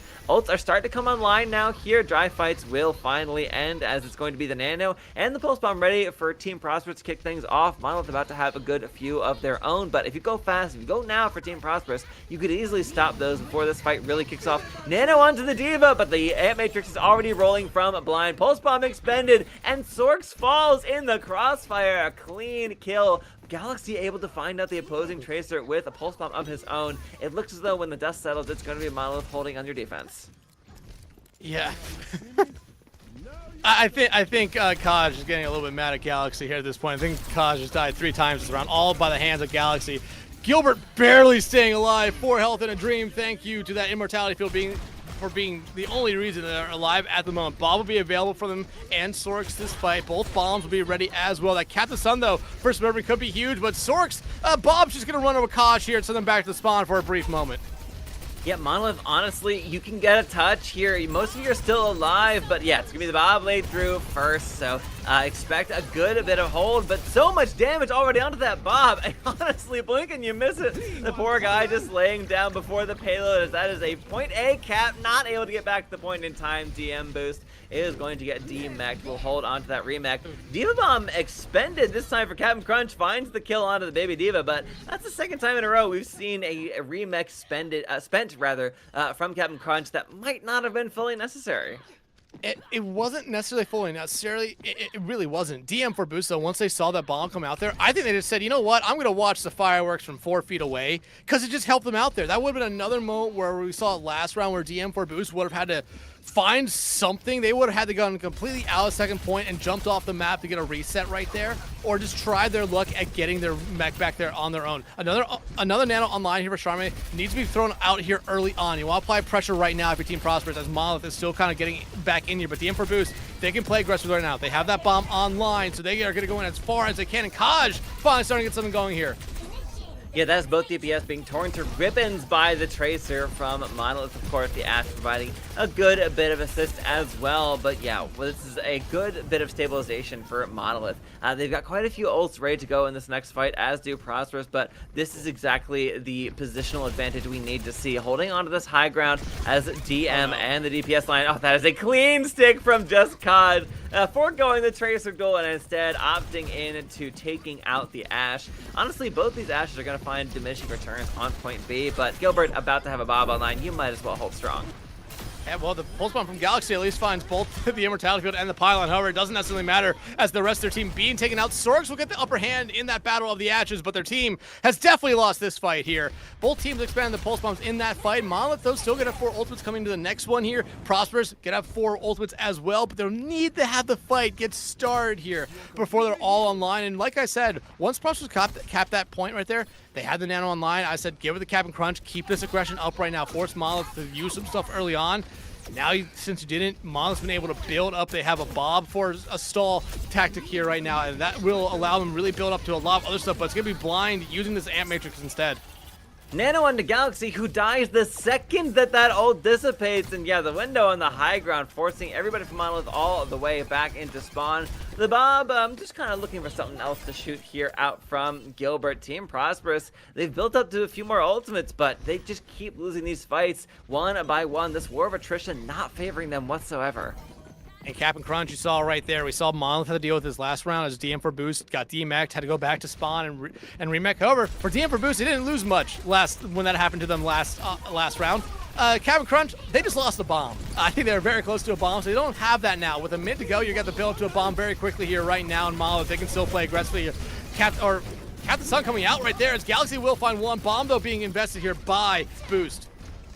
Yeah, gets back into the mech there, comfy as you please, like nothing even happened. The Captain Sun didn't really find any real damage apart from that initial burst. Of course, the Tidal Blast utilized onto the Ana. I don't know if Charmy was able to actually get towards anyone in a quick sort of fashion, but yeah, Galaxy once again finding the edge in that Tracer duel, but both of these Tracers are now back in the fight with those pulse bombs ready to rock. But the Bob from Sorks could easily, decide this fight if we put the Bob around the corner or here on the high ground, as the approach from Monolith is just so evident. Just a clear shooting gallery if you find a good angle. That Pylon doing so much work here for the entirety of this DPS and support line, holding strong on the high ground. DM for Boost finally drops down to the payload, but the Bob laid through. Anyone who wants to come contest is going to have to face down the might of the big Omnic Butler. And yeah, it's going to have to be DM to drop just to actually put the brakes on the payload. That's going to be all you can do against the overwhelming might of 2 tanks on the point. And so finally in overtime, the point B cap. But yeah, it's going to be a tall order to finish this final point C in a minute 20. You really cannot afford to lose a fight right now for Team Prosperous. If you do lose a fight, it has to be like within the next 20 seconds, but you're starting to see the team come alive. I think Galaxy has been a spark plug for this team this map, especially these last couple fights. They found 2 picks very early on last fight to get themselves going here, and Sorks as well, as I say their name. It's Gilbert who comes right back around, and now Gilbert, they found a lot of value last time around this point on the offense side and the defensive side. They're picking up right where they left off. Monolith holding strong, and yeah, this is unfortunately a fight that's dragging on a little bit too long. It's going to be really tough to finally to actually push the payload all the way through to see. Spec here on this Brig, I like this in accompanying the Ana, considering you've got such a massive sightline here. It is the defensive advantage of Point C Havana. You need some protection. You need someone to actually cover this Ana, moving from cover to cover, the natural architecture of the map. But you've got some ults to work with Team Prosperous. Monolith have plenty of their own, but again, Prosperous need to push the tempo. They need to aggress. They need to find a kill, and Sorks comes up big. Gilbert and Sorks have honestly been on equal footing all the way through Havana here. Galaxy able to go wild in the backline as Just Kosh, who is now here on this Sojourn. We've got some double range DPS for Monolith's defense. We're finally in overtime. That wick has begun to burn, and all these ults still burning a hole in the pockets of both of these teams. Divas have a chance to re-mech Both of these DPS lines have some ults. They got the Pulse Bomb dropped out from Galaxy. Doesn't really find anything. Diva Bomb up on, rather, no, yeah, we've got the Captain Sun here from up high and above. Smurfy doesn't find any kills, but the rest of the team sure does. As one by one, the members of each squad fall. We've lost 2 if you count the Bob on either side of this fight. Yeah, Spec and Charmy falling. That is going to be just the Tracer left on the objective, and over time burns quicker and quicker, as we got to see on the last map in this series. That's going to be Monolith taking Havana. They go up in the series 2-1. Yeah, and like I said, it's third time these two teams have met. It's Northern Team Prosperous that goes on the series point, I believe. First year, they've won the last 2 times they met. Gilbert getting play of the game here. And, I mean, I'm not surprised. I thought Gilbert had an incredible map here for Monolith. I thought you saw 2 great rounds here for both these teams, but I think it was just Monolith. It seemed like they had a better understanding of how they wanted to play this map here for them. And we talked about a lot, that backline, especially for them, very suffocating, able to get in a lot of damage. You see it right there, smurfing over 9,000 damage.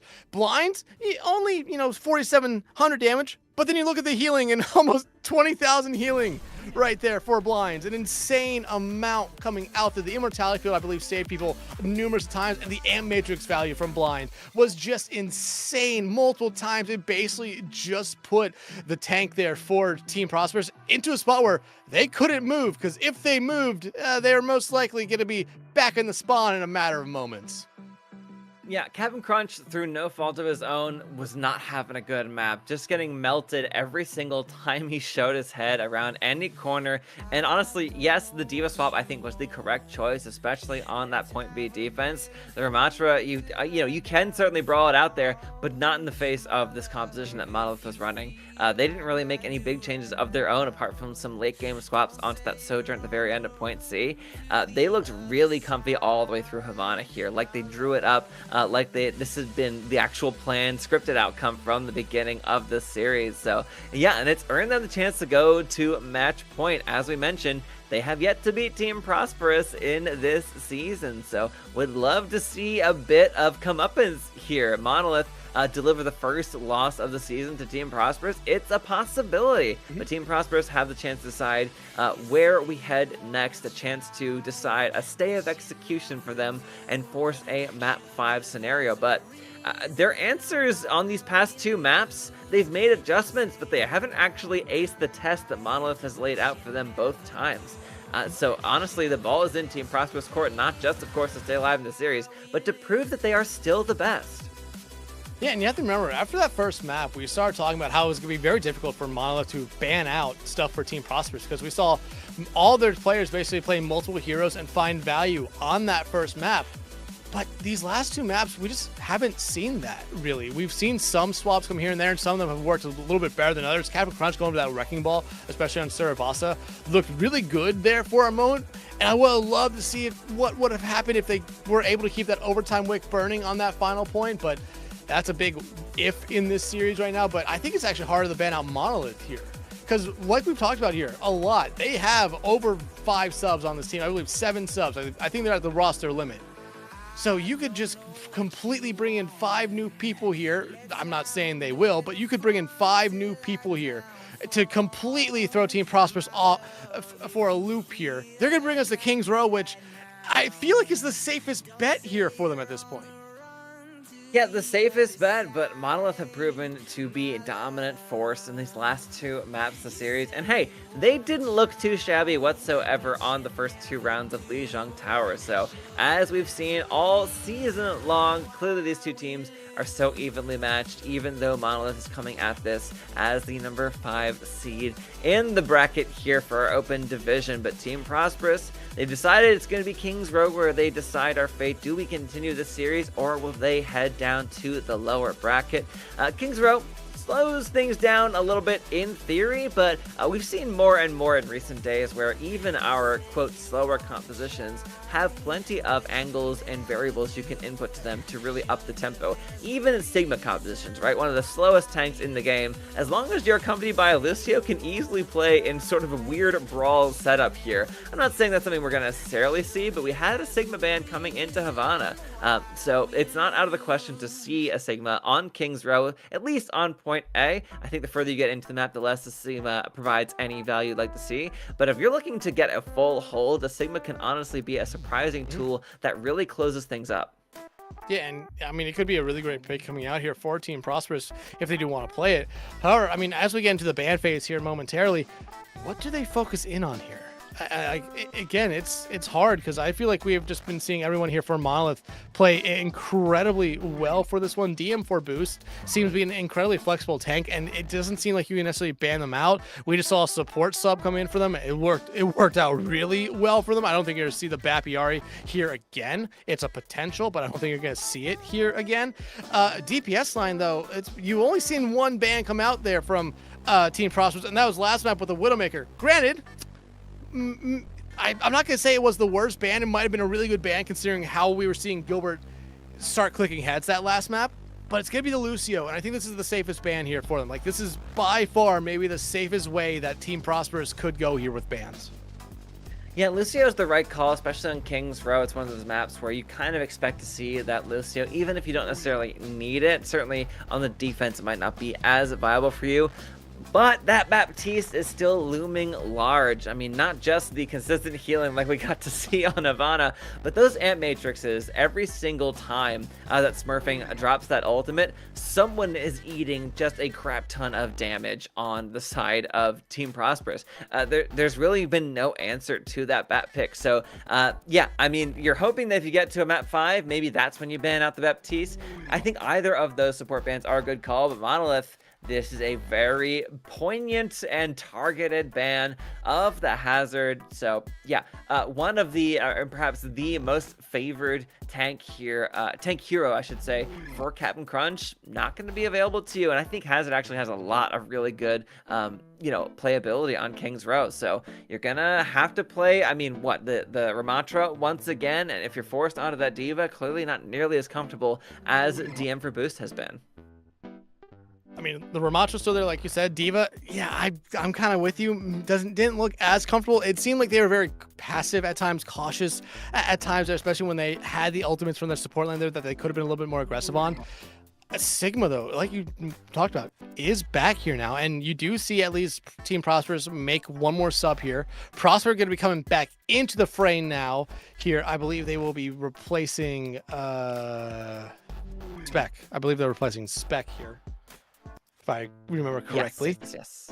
Charmy gonna be sticking in, and I thought they did a good job on. They did a good job on the Ana last map, but I don't think this is a map where you can play the Ana at least in a good capacity. No change though for Monolith. I mean, I think Blind was a great add last round for them, and you could still play the Iari BAP composition right now for him since BAP's not banned out.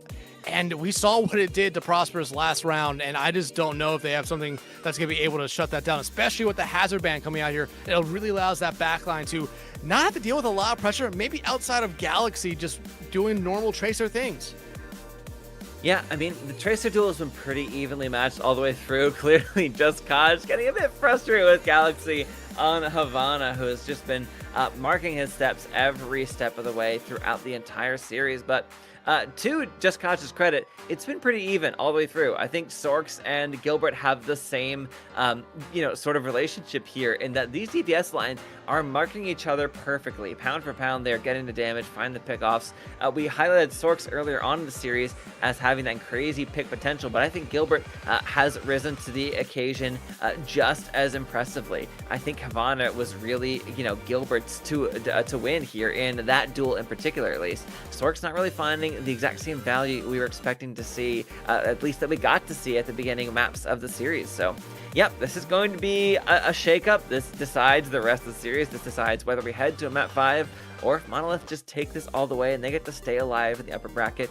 Team Prosperous need to prove themselves here. They need to have the composition, or at the very least the adaptability to deal with Monolith's choices here. They've brought us here, right? Prosperous have decided this is where it's gotta be for them, so they must have a plan. They must be feeling comfortable here. This is the hybrid map, of course, that is the most, you know, well vaunted, the oldest, the most historic in Overwatch's history, so everyone's got their strategies, everyone's got their plays on this map in particular, the Lijiang Tower, if you will, of hybrid maps. But that alone, history alone, is not enough to win you the day, so we'll see what the angle is. Yeah, looks like we are getting the Sigma comp. I'm happy to see this here for Prosperous. Frags, there's one other thing you forgot about this map. It is drawable. Dex, why would you say that? Why would you do that to us? Why would you say that out loud with your mouth? Because we're already here.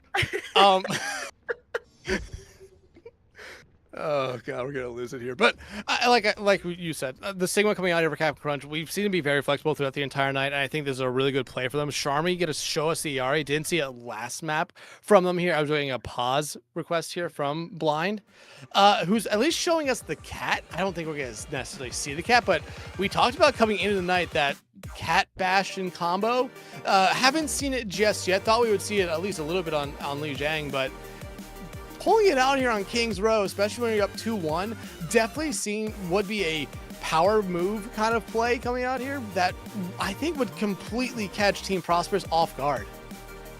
Yeah, Prosperous are looking to play this pretty traditionally, right? The Sigma defense on King's Row A, that makes sense. That suits the mind. It's comfortable to think of. I think I was watching a collegiate match just today here on King's Row. They were running on the offense a Cat Bastion. Look, yes, I think teams already have a pretty good read on that duo coming into these maps, but still, it absolutely would throw a wrinkle. I think you're absolutely correct here in that Team Prosperous are not really expecting to run into something like that. Blind hovering the cat. We'll see if anything. All right, now it looks like there's going to be no funny business, at least to kick things off here. A couple of these attempted picks here from a double sniper. Hot second. We'll see if Gilbert when Gilbert makes a swap. And honestly, if I've seen teams more and more run this Widow, at least until the Widow first dies. Gilbert fighting off on the high ground. Galaxy providing some tracer pressure, but having to back off as the rest of Monolith are clearly playing around, and rather just Kaj on this Cassidy going through the hotel. You're gonna have to get up a little earlier than that to actually play hot against a Sigma. You're trying to mark off that tracer though, right? And of course you can see already without that shield, Captain Crunch is really playing this corner, does not want to get a headshot. 2 taps is really going to put your health bar in the red. So Monolith having to recontest, having to regroup rather, and get a better handle on it. Yeah, you can see those Widow shots are coming clean past you. Not just that, but the Bat and Yari shots as well. So much hit scan action here on the side of Monolith, and Team Prosperous, all they can do is really hold this corner, play their defensive angles. The rest of the team is playing behind their Sigma right now. The only real presence actually on the objective. A hinder comes through, and you can't look every direction at once. I feel so bad for Captain Crunch right now. It was almost it wasn't bamboozle level, but it was almost there because it was a great play there by Monolith, sending 4 of their members trying to fake that they were rotating through, allowing just Kaj to take that off angle, get a full fan the hammer into Captain Crunch, and look at what this is going to do here for Monolith right now. You're going to probably get one more touch out here from Prosperous just to stall it out, maybe get one more opportunity, but I don't necessarily think it's going to lead to much other than a point here. It's Galaxy maybe looking to one-clip someone, not going to be able to find it, has to use the recall, going to go after it, but just look at Monolith collapse in, find 3. They're gonna be able to find 4 and probably 5 here as well.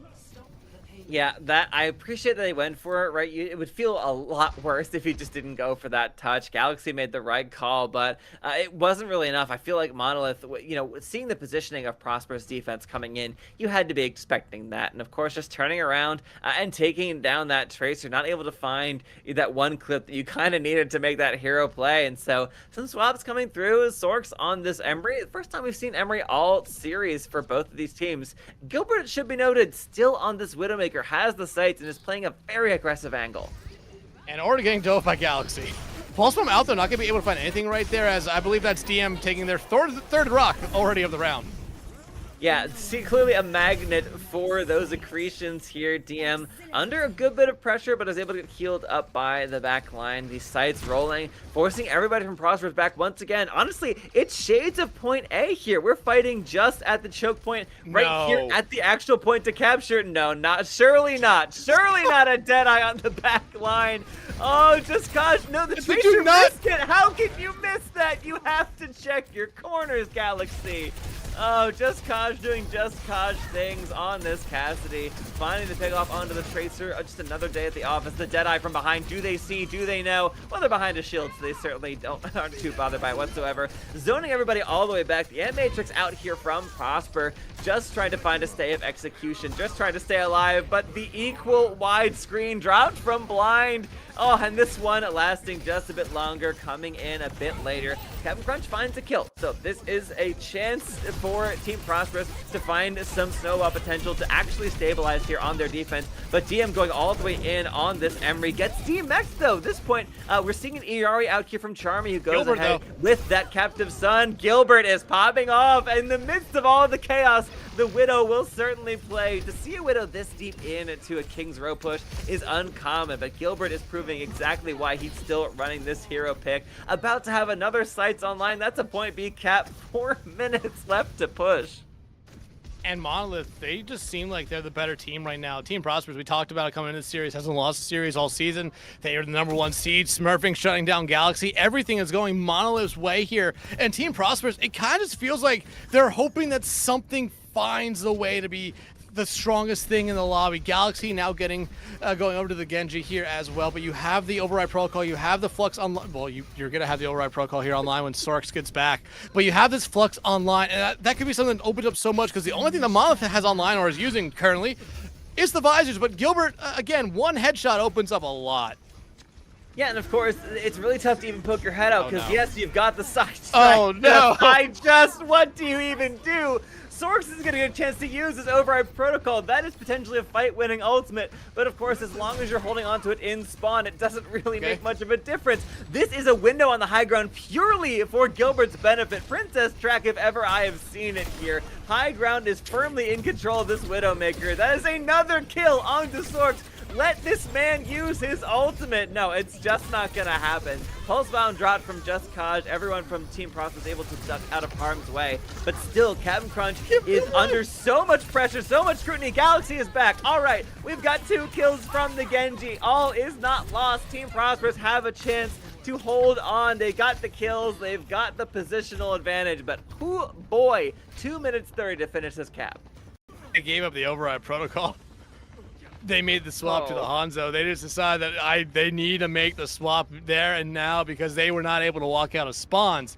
Just Cause also making a swap here, going over to the Sombra instead. Captain Sun, Ant Matrix, and Blade already online here. Galaxy got that Blade very quickly. Right now, though, if you're Prosperous, you look at that time bank, 2 minutes and counting. One more team fight victory here. You feel very comfortable, but the hack onto Captain Crunch almost takes them out. Yeah, so you have to fall back down to the low ground, has a bit of overhealth remaining from that kinetic grasp, but still having to play around these corners constantly here. The damage from Monolith is oppressive. Finding a kill onto Just Cause is massive, but that's an eat onto their captive son. Charmy having such a tough time here. You'd love to see the value. You have a few ultimates. You actually got quite a few ultimates to work with in this fight, but down your Iari is also a bit of an uncomfortable spot. Monolith are letting this go, though. I like this distance that they're allowing. The dragons come through from Sorks, doesn't really find anything whatsoever, but yeah, Diva Bomb out from DM once again, has that mech here on the objective, still contesting, still putting a lot of pressure on the point, forcing Team Prosperous to play in disadvantageous positions. The Blade out from Galaxy, and he immediately dies on that high ground. That's the Flux out from Captain Crunch. That is finally the full war chest emptied for the defense, and all of it just sounds like so much smoke. That's going to be Monolith rolling into a full cap in theory once they land this final. Oh god, that captive son just obliterating Sorks from existence. 1 minute and 1 second in the bank. That's a full cap from Monolith. And Team Prosperous, this is not what they imagined for themselves when they brought us to King's Row. No, not at all. But I mean, the Captain Sun uses at the end there. It's like you're just staring at an ant that you just want to kill. It's like, yeah, you know what? I'm bigger than you. Yeah, you only have like 5 health. How about I throw the power of the sun at you, and let's see how you deal with that? Well, it turns out not very well. But you want to know what was also not very well? Just Team Prosperous there. Like I said, it seems like Monolith has found something in this series that they hadn't been able to figure out before. Team Prosperous is just grasping at straws. Granted, they did get that time bank down to 1 minute and 1 second right there, which is very, very good considering how quickly it seemed like Monolith was just kind of casually going through the map right there. Team Prosperous, though, I mean, I'm not gonna say necessarily need to match what Monolith did there, but you kind of have to at least make sure you finish the map with time, because that minute on the clock right there for Monolith at least guarantees that if Prosperous finishes in overtime, they don't get an attack. Yeah, this feels like an indomitable task here for Team Prosperous on their offense. You've got to clear the mind. You've got to just allow yourself the chance to take this 1 point at a time. Monolith have the chance to end the series here and now. Just Kosh is going to be on this Sombra once again here on the defense, and Gilbert's Widowmaker able to outrange whatever Team Prosperous want to run. Clearly, Sorks does not favor this particular duel, but sacrificing that range does mean that you don't have that consistent pressure here. So some body blockage potential from Smurfing, finding a chance to put some damage through, and that's Galaxy though finding a kill onto that Sombra. So just Kaj out of the picture, not able to build up towards that also important EMP, and Team Prosperous able to roll forward onto the objective with that. It's gonna be both these divas fighting over the point, Toes on the objective, and now taking down Gilbert as well. This is excellent positional advantage being gained from Team Prosperous. Sending that diva first to the high ground and having the Sojourn follow you, quick succession, a railgun shot taking down that Widowmaker is the best possible outcome Team Prosperous have. This is the tempo we've been wanting to see from them. I'm glad to see there's still fight left in this squad. A D-Mech onto Captain Crunch is a bit of a disappointment. That's a really uncomfortable position, but a D-Mech answered here onto DM, but Monolith still just have the bodies. Yes, the run back is close over Prosperous, and DM, you're gonna be a minute before you get back into the mech, but honestly, just a little bit of chip damage will be enough to get you back there. Galaxy, though, still around here. They could try to focus in on DM here, but I think they're just going to get kind of pressured out here by Just Cause. And yeah, that's exactly what's going to happen. The hack into the virus right now, but DM, they get taken out by Captain Crunch as they come right back in. Gilbert, though, going to be able to find Prosper. And I think right now, if you're Monolith, I think you know that they're going to have to give it this point, but you're going to try to hold on to this one as long as you possibly can here. Kaj throws their translocator there, going to be able to get the overtime contest here, but with those couple picks right there, Prosperous going to be able to get this first point. Over 4 minutes on the time bank here, so still in a good spot, and this is what you'd like to see from them. They're playing aggressive, knowing that that DPS line for Monolith is not there. Monolith now just kind of has to fall back. They don't want to kind of stagger themselves out here. This is a very long walk from a defender spawn 2.2, and Prosperous, look at them. You have the overclock, you have the bomb coming online here soon, you have the nano ready to go. Nano Blade is a real potential right now that Monolith doesn't really have anything on their side to counter it outside of maybe an immortality field for a brief moment or an amp matrix from Blind. Look, Galaxy's Genji is certainly dangerous, but the sights are rolling here for Gilbert, so Monolith have full read on the positions of Team Prosperous and an EMP in answer. That is a team wipe, honestly. Captain Crunch able to escape to that high ground, but no one else has those flight boost capabilities, so that's going to be a clean 4K for Monolith. Yes, the Diva gets away, yes, still in mech, and also plenty of ults on the board for Team Prosperous, but this is the positional advantage gain for Monolith, though they're not holding all the way up in the choke point. They don't really have that presence of, not just tank, but also the DPS line. These are all ranged or flank heroes, so you need to play this a bit more carefully. You don't have the, full, brick wall that you can lay down if you're running the Ramatra that people often do on the defense. Captain Sun out. That D-Matrix is just flailing over the skybox, trying to find and eat onto that ultimate, but while the Yari is in the sky, there is a Genji in the back line here who is slicing and dicing and taking out your Widowmaker, and also any deployable he can get his sword on. DM Verboost is well and truly taken out of the fight, so that's going to be a payload rolling through Streets phase of Team Prosperous. There is a couple of contests on the objective, but yeah, nothing really serious just yet. Yeah, Kaj is the only one kind of around, and you can tell Team Prosperous knows the maybe like 3 or 4 ways they could go right now, but I think Kaj is actually gonna be able to stay alive here, and Monolith's gonna be able to come back in with this damage. I think that's gonna be very important here for them, especially as you already start to see them aggress, and Smurfing finds Sorks out early. Yeah, that is a clean kill to start this thing off. This is, of course, Amp Matrix once again here for Blind. Has these in nearly every single fight, but the backline, rather, is so low, and Captain Crunch able to dive onto those squishier targets, cleaning them up one by one.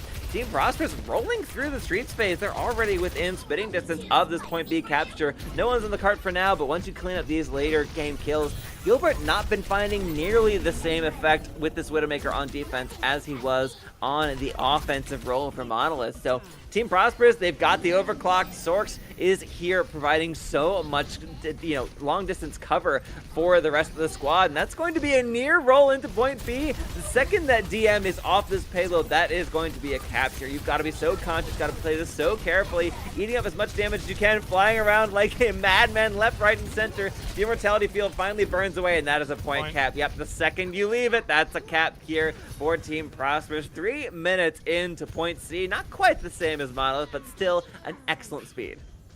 Gilbert will be able to find one right there, but like you said, not the same time, but still a decent amount of time bank here for Team Prosperous. They can afford to lose. They could not afford, but they can lose a fight or two here and still not necessarily feel like they're on death's doorstep right now. Kaj will have this EMP ready to go here right now. Gilbert can have the visors, but you still look over at Prosperous. Nano, not that far away from a blade here. Captain Crunch has the remeching tool, which honestly, I'll give them a lot of credit for. They've been doing a really good job on, or actually no, that's been DM here, but Captain Crunch, they might need to use this a little bit aggressively here. Now you have the tools, you have the stuff ready to go here if you're Prosperous. I think that's been one thing that's kind of been hurting them, is that the fact they want to play slow. EMP though, out from Kaj, will land on them too.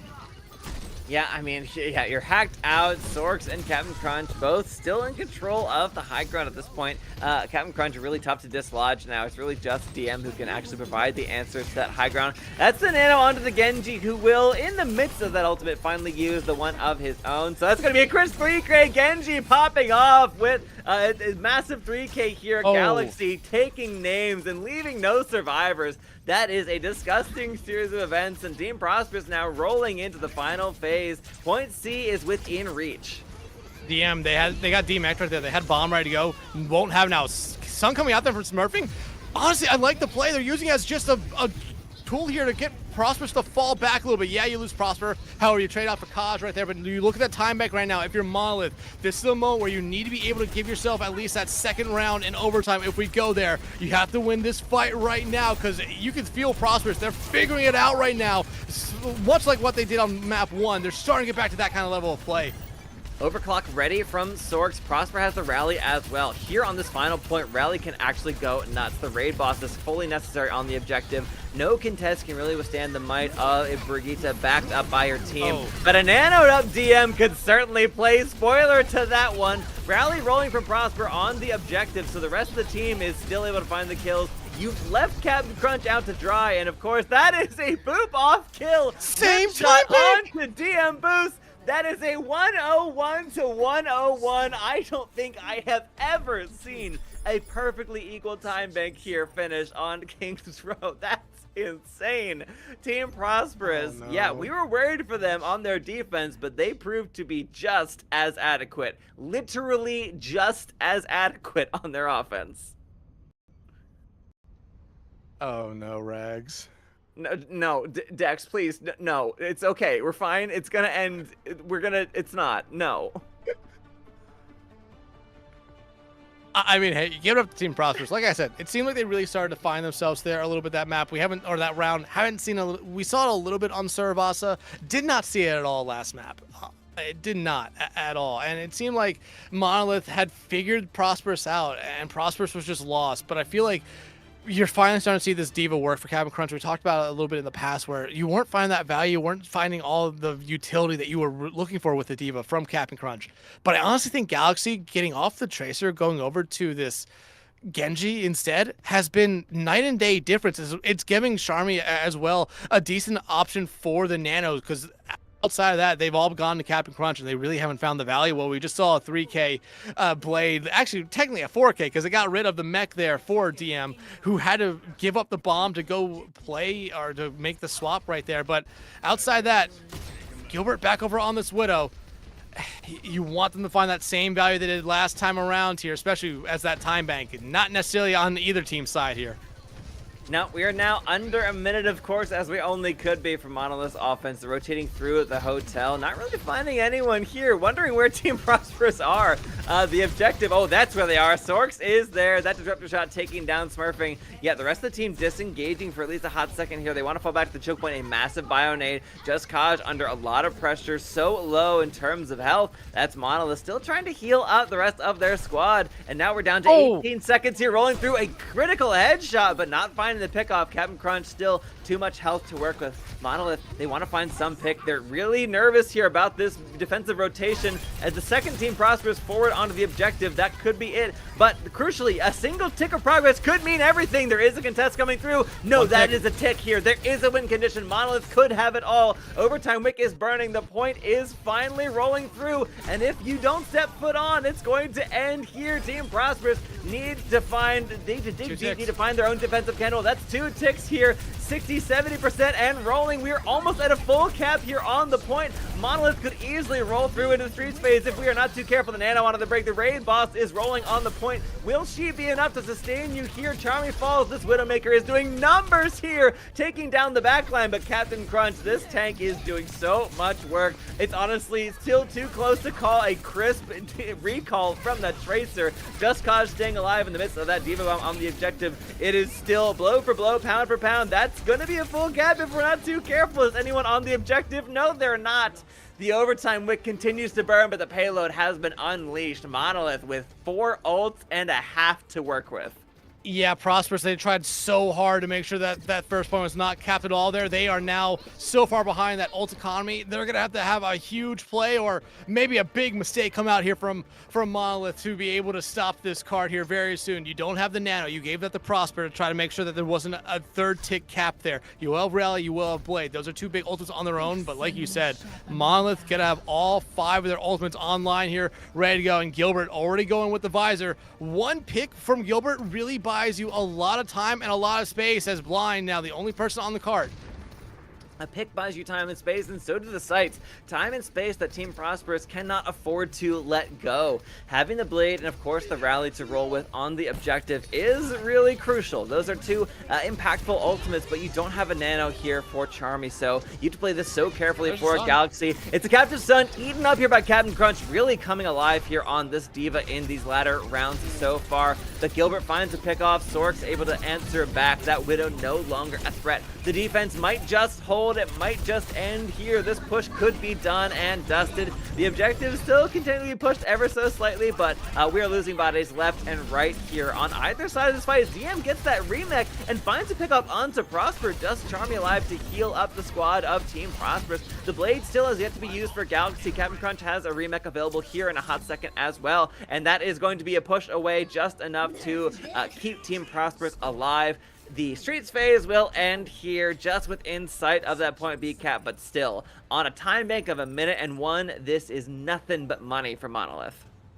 And getting 1 tick was great. Getting 2 ticks was incredible. Hell, you would take that if you had 4 minutes in overtime, because for some reason it seems like teams, especially on Kings Row, find something incredible in these overtime rounds on both sides here. Getting the full cap and then adding on that 82 meters. If you're a Monolith, you're feeling really, really good right now. But again, you cannot get too comfortable here. If you get too comfortable, I think you just see Team Prosperous do exactly what they did last round, where you cannot afford to have the slowish start they had. You have to play very fast. But again, I think you're going to see Galaxy and you're going to see Captain Crunch. They're going to have to be playing in a tandem here. Because really, you want to get rid of someone like Gilbert first. I think that's target number 1 right now. If you're Prosperous, you want to get rid of that one person who can just one-click you off the map here for a brief moment, because if you lose someone early on, if you're Prosperous, you don't want to have to be deciding, do we stay in the fight or do we fall back? Because I think the moment you lose someone early on, if you're Prosperous, you have to immediately fall back. No big hero swaps or surprise here for these 2 teams. Maybe Sork going over to the Tracer might be the most surprising one here, but it feels like everyone's just gonna try to play very aggressively here. Try to do something that they really haven't shown a lot to Monolith, as Sorks is normally playing those hit scans throughout the night. Love to see a full dive here composition on Kings Row in 2026 from Team Prosperous. Finding pickup already on at least 2 of the pylon. That's an anti-nade onto Gilbert. That pick you're looking for here. You called it out, Dex. They need to find that kill onto that Widowmaker, the most threatening member of the squad. Damage coming through on either side. The second you enter the kill box, that is the objective. Smurf being fine to pick off onto Galaxy. We're down to 20 seconds and a dream. Team Prosperous need to fall back. They need to sustain here. They're holding strong in the hotel, but the second they poke their heads out, they're under immediate scrutiny, immediate pressure from the defense. Monolith just need a single pick to close it all. The dominoes fall at that point, and there's really no attempt. The Genji is going to come back in, but it's just the Divas here fighting out in the hotel. Of course, Just Kaj on this Sombra could easily place bullet to end these compositions, but finally it is going to be overtime burning. Sork's find a pickoff. That's Sombra down. Oh, so much threat gone here from the side of Monolith. Team Prosperous, they've gotten a tick, but the point is already under contestation here. It's going to be Monolith still trying to hold strong. They're playing down a body, and Team Prosperous have all the space in the world to work with. You've lost Galaxy, who's in deep on that dive. DM for boost is still here. These Divas getting healed up in equal measure. Neither of them dying, neither of them falling too low, but it looks as though there's a lot of scrutiny here on Captain Crunch. You still need to have a foot on the objective. There's no one on the point now. Team Prosperous. It looked possible, but equally possible was leaving the objective for a split second when the overtime wick is burning.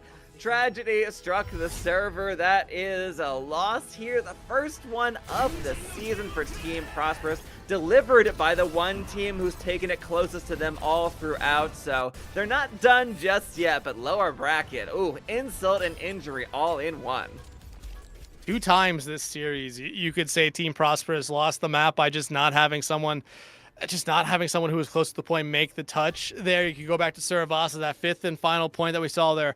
They were actually rotating into that one, into a spot where I thought they were going to be able to come out on top of not only the fight, but that map as well. And then here on this one, yeah, you probably lost your touch there early on, losing Galaxy on that Genji, but still you have your tank right there. They're doing a really good job. You were so close to a nano on your side as well as a rally. You were building up to those support ultimates right there, but that amp matrix that came out there from Blind was so big right there because it allowed Gilbert to find the one shot there without getting the headshot. Just a great play all around from Monolith this entire series. I mean, we were talking about, again, after that first map, like how difficult it was going to be to target ban someone on team, or just target ban Team Prosperous here, because they had so much depth to their players that we saw throughout the entire night here. But as the series went on, it just seemed like it was going to get harder and harder for Prosperous to ban out Monolith, whether it be the Diva, whether it be the Orisa, whether it be something like the Widowmaker, which we did see get banned out on Havana, and we definitely saw why it got banned out there on King's Row, a map where, yeah, Widow finds its value, but not as much as Gilbert was getting. Yeah, I mean, still Havana went the way of Monolith, so despite the best efforts of Team Prosperous, I mean, Liaison Tower feels like a year ago at this point here. They looked really solid and clean on that particular map, but since then, it's been them just so much on the back foot here, not really showing more than a few signs of life. Those moments of brilliance were getting, they gave a really good accounting of themselves. I don't want to dismiss any of the successes Team Prosperous made, but we were always having to see them play to the level of Monolith. Monolith was setting the tempo all the way through the series here, and Team Prosperous, they were able to match it at certain points, but just did not have the same consistent drive that Monolith were giving all the way through. So yeah, it's a very close series here, 3-1. Certainly, it does not tell the full story. This easily could have split the other way, but Monolith very much deserve this victory here today. The first one that, or rather, the first loss Team Prosperous have seen all season long, and Monolith get to stay alive here in the upper bracket. Yeah, they do go on to play Iliad Artemis, I believe, in that winners final here, while Team Prosperous goes down to make their lower bracket run here as well. Actually, as we talk about, let's see it here. They will move on. So Team Prosperous will go down to that lower bracket game 11. They'll take on the winner of Vicious Unforgiven and Diamonds there. But like I said, it will be Monolith going on to take on Iliad Artemis in the winners final. That should be a really, really good game there. Like I said, Iliad Artemis been able to see them a couple times throughout Faceit League. That's a really strong team. Monolith, it's gonna give them some problems, and I think they will. I think Monolith at this point, they might be the giant killers here of this bracket. Yeah, I mean, they've already proven that they can beat the top team right now, the #1 seed. All they need to do next is going up against the 2nd seed. No big deal. I mean, Iliad Artemis looking really solid so far. 2 3-0s under their belts, so really impressive stuff from them.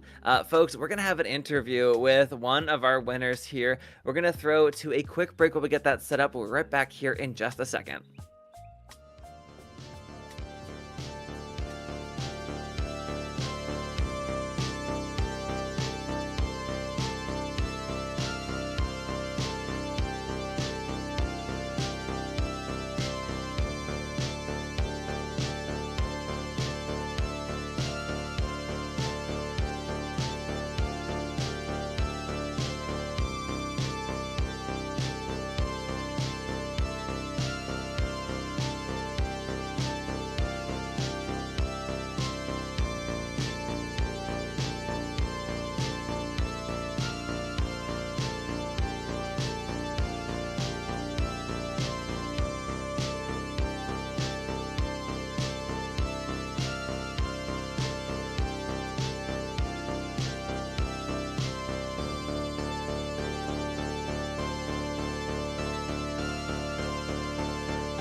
Water is the softest and most yielding substance, yet nothing is better than...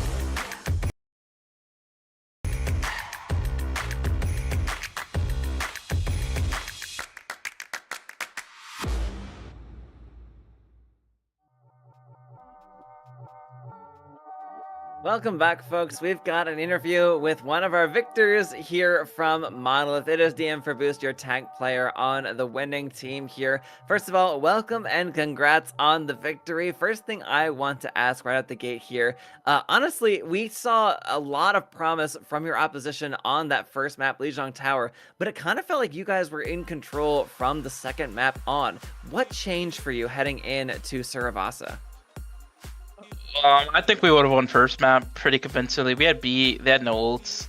It's just sad that I lagged off the map. I don't know if you guys saw on stream, but I lagged off the map on Diva. Really depressing. Yeah, hey, happens to the best of us here. But, I mean, this is your third time going up against this team here tonight in Team Prosperous. Have been able to beat them in the past, but you guys got a huge victory here tonight, putting you on into the winner's final. I mean, it has to feel good getting essentially double revenge here tonight, right? Yeah, I was on the team before, followed the players, so it's always fun to just verse them, have good competition. They're still my boys at the end of the day, even though our team didn't work out with me on it. It's always fun to verse them and have a great time. Our team always likes to verse them. We always look forward to facing them in types of matches, and every game that we verse them, it's always 3-2. So it's always a close one, but we never got to pull through, so glad we pulled through today. Hey, good time as any to pull through than right now.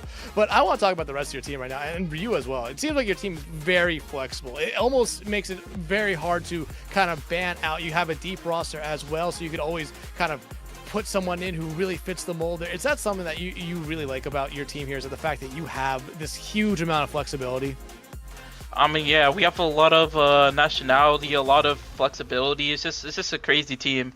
I never really had this type of team where like it's just a crazy environment where like there's so many different people. It's always fun. We always have Smoketober for the Lucio. Blind MS could play Lucio, Brig, every support. It's just crazy how diverse we can make our team at a moment's notice, and how it's just like any map, any player could be in. You never know. Makes total sense. Now, I want to look forward here for a second. You're heading up next against Iliad Artemis, the number 2 seed here, who has just had 2 3-0 victories. How are you feeling going into that match up next? All I know is that even if we don't win, I feel like we have a great chance of winning. If we don't win and we fall 3-0 like the rest of them, we could use that as a learning experience to go next. We already faced them twice in CGL so far, so if we could use those as experience, FOD them, go next. I'm hoping that we have a chance to figure them out. I don't think any other team had a chance to figure them out. I love to hear that mentality. Before we let you go here, DM, anyone you want to say thanks to or shout out? I have a lot actually. I want to shout out Smoketober because I always mentally tilt in these type of games, so I appreciate him for keeping me on track. Gilbert 82 is the best Widowmaker to ever touch a controller. Amen. Like God's work on the King's Rail. I want to thank Captain Crunch for teaching me. He was a mentor to me when I was on Primordius Rising. Just a great person overall. And I hope to see him in the loser bracket. I hope he wins. He has to verse someone, right? I think next game. Yeah. I think it'll be cool to just see him in the loser bracket. I hope he wins his game and we have a rematch. So I want to shout out. Nice. All right. Well, thanks so much for joining us for this interview. Congrats once again, and best of luck in your next game. Thank you, sir. Have a great day. All right. So that'll do it. Dex, what a series. Honestly, highs and lows. Monolith really looking strong here heading into the rest of the bracket.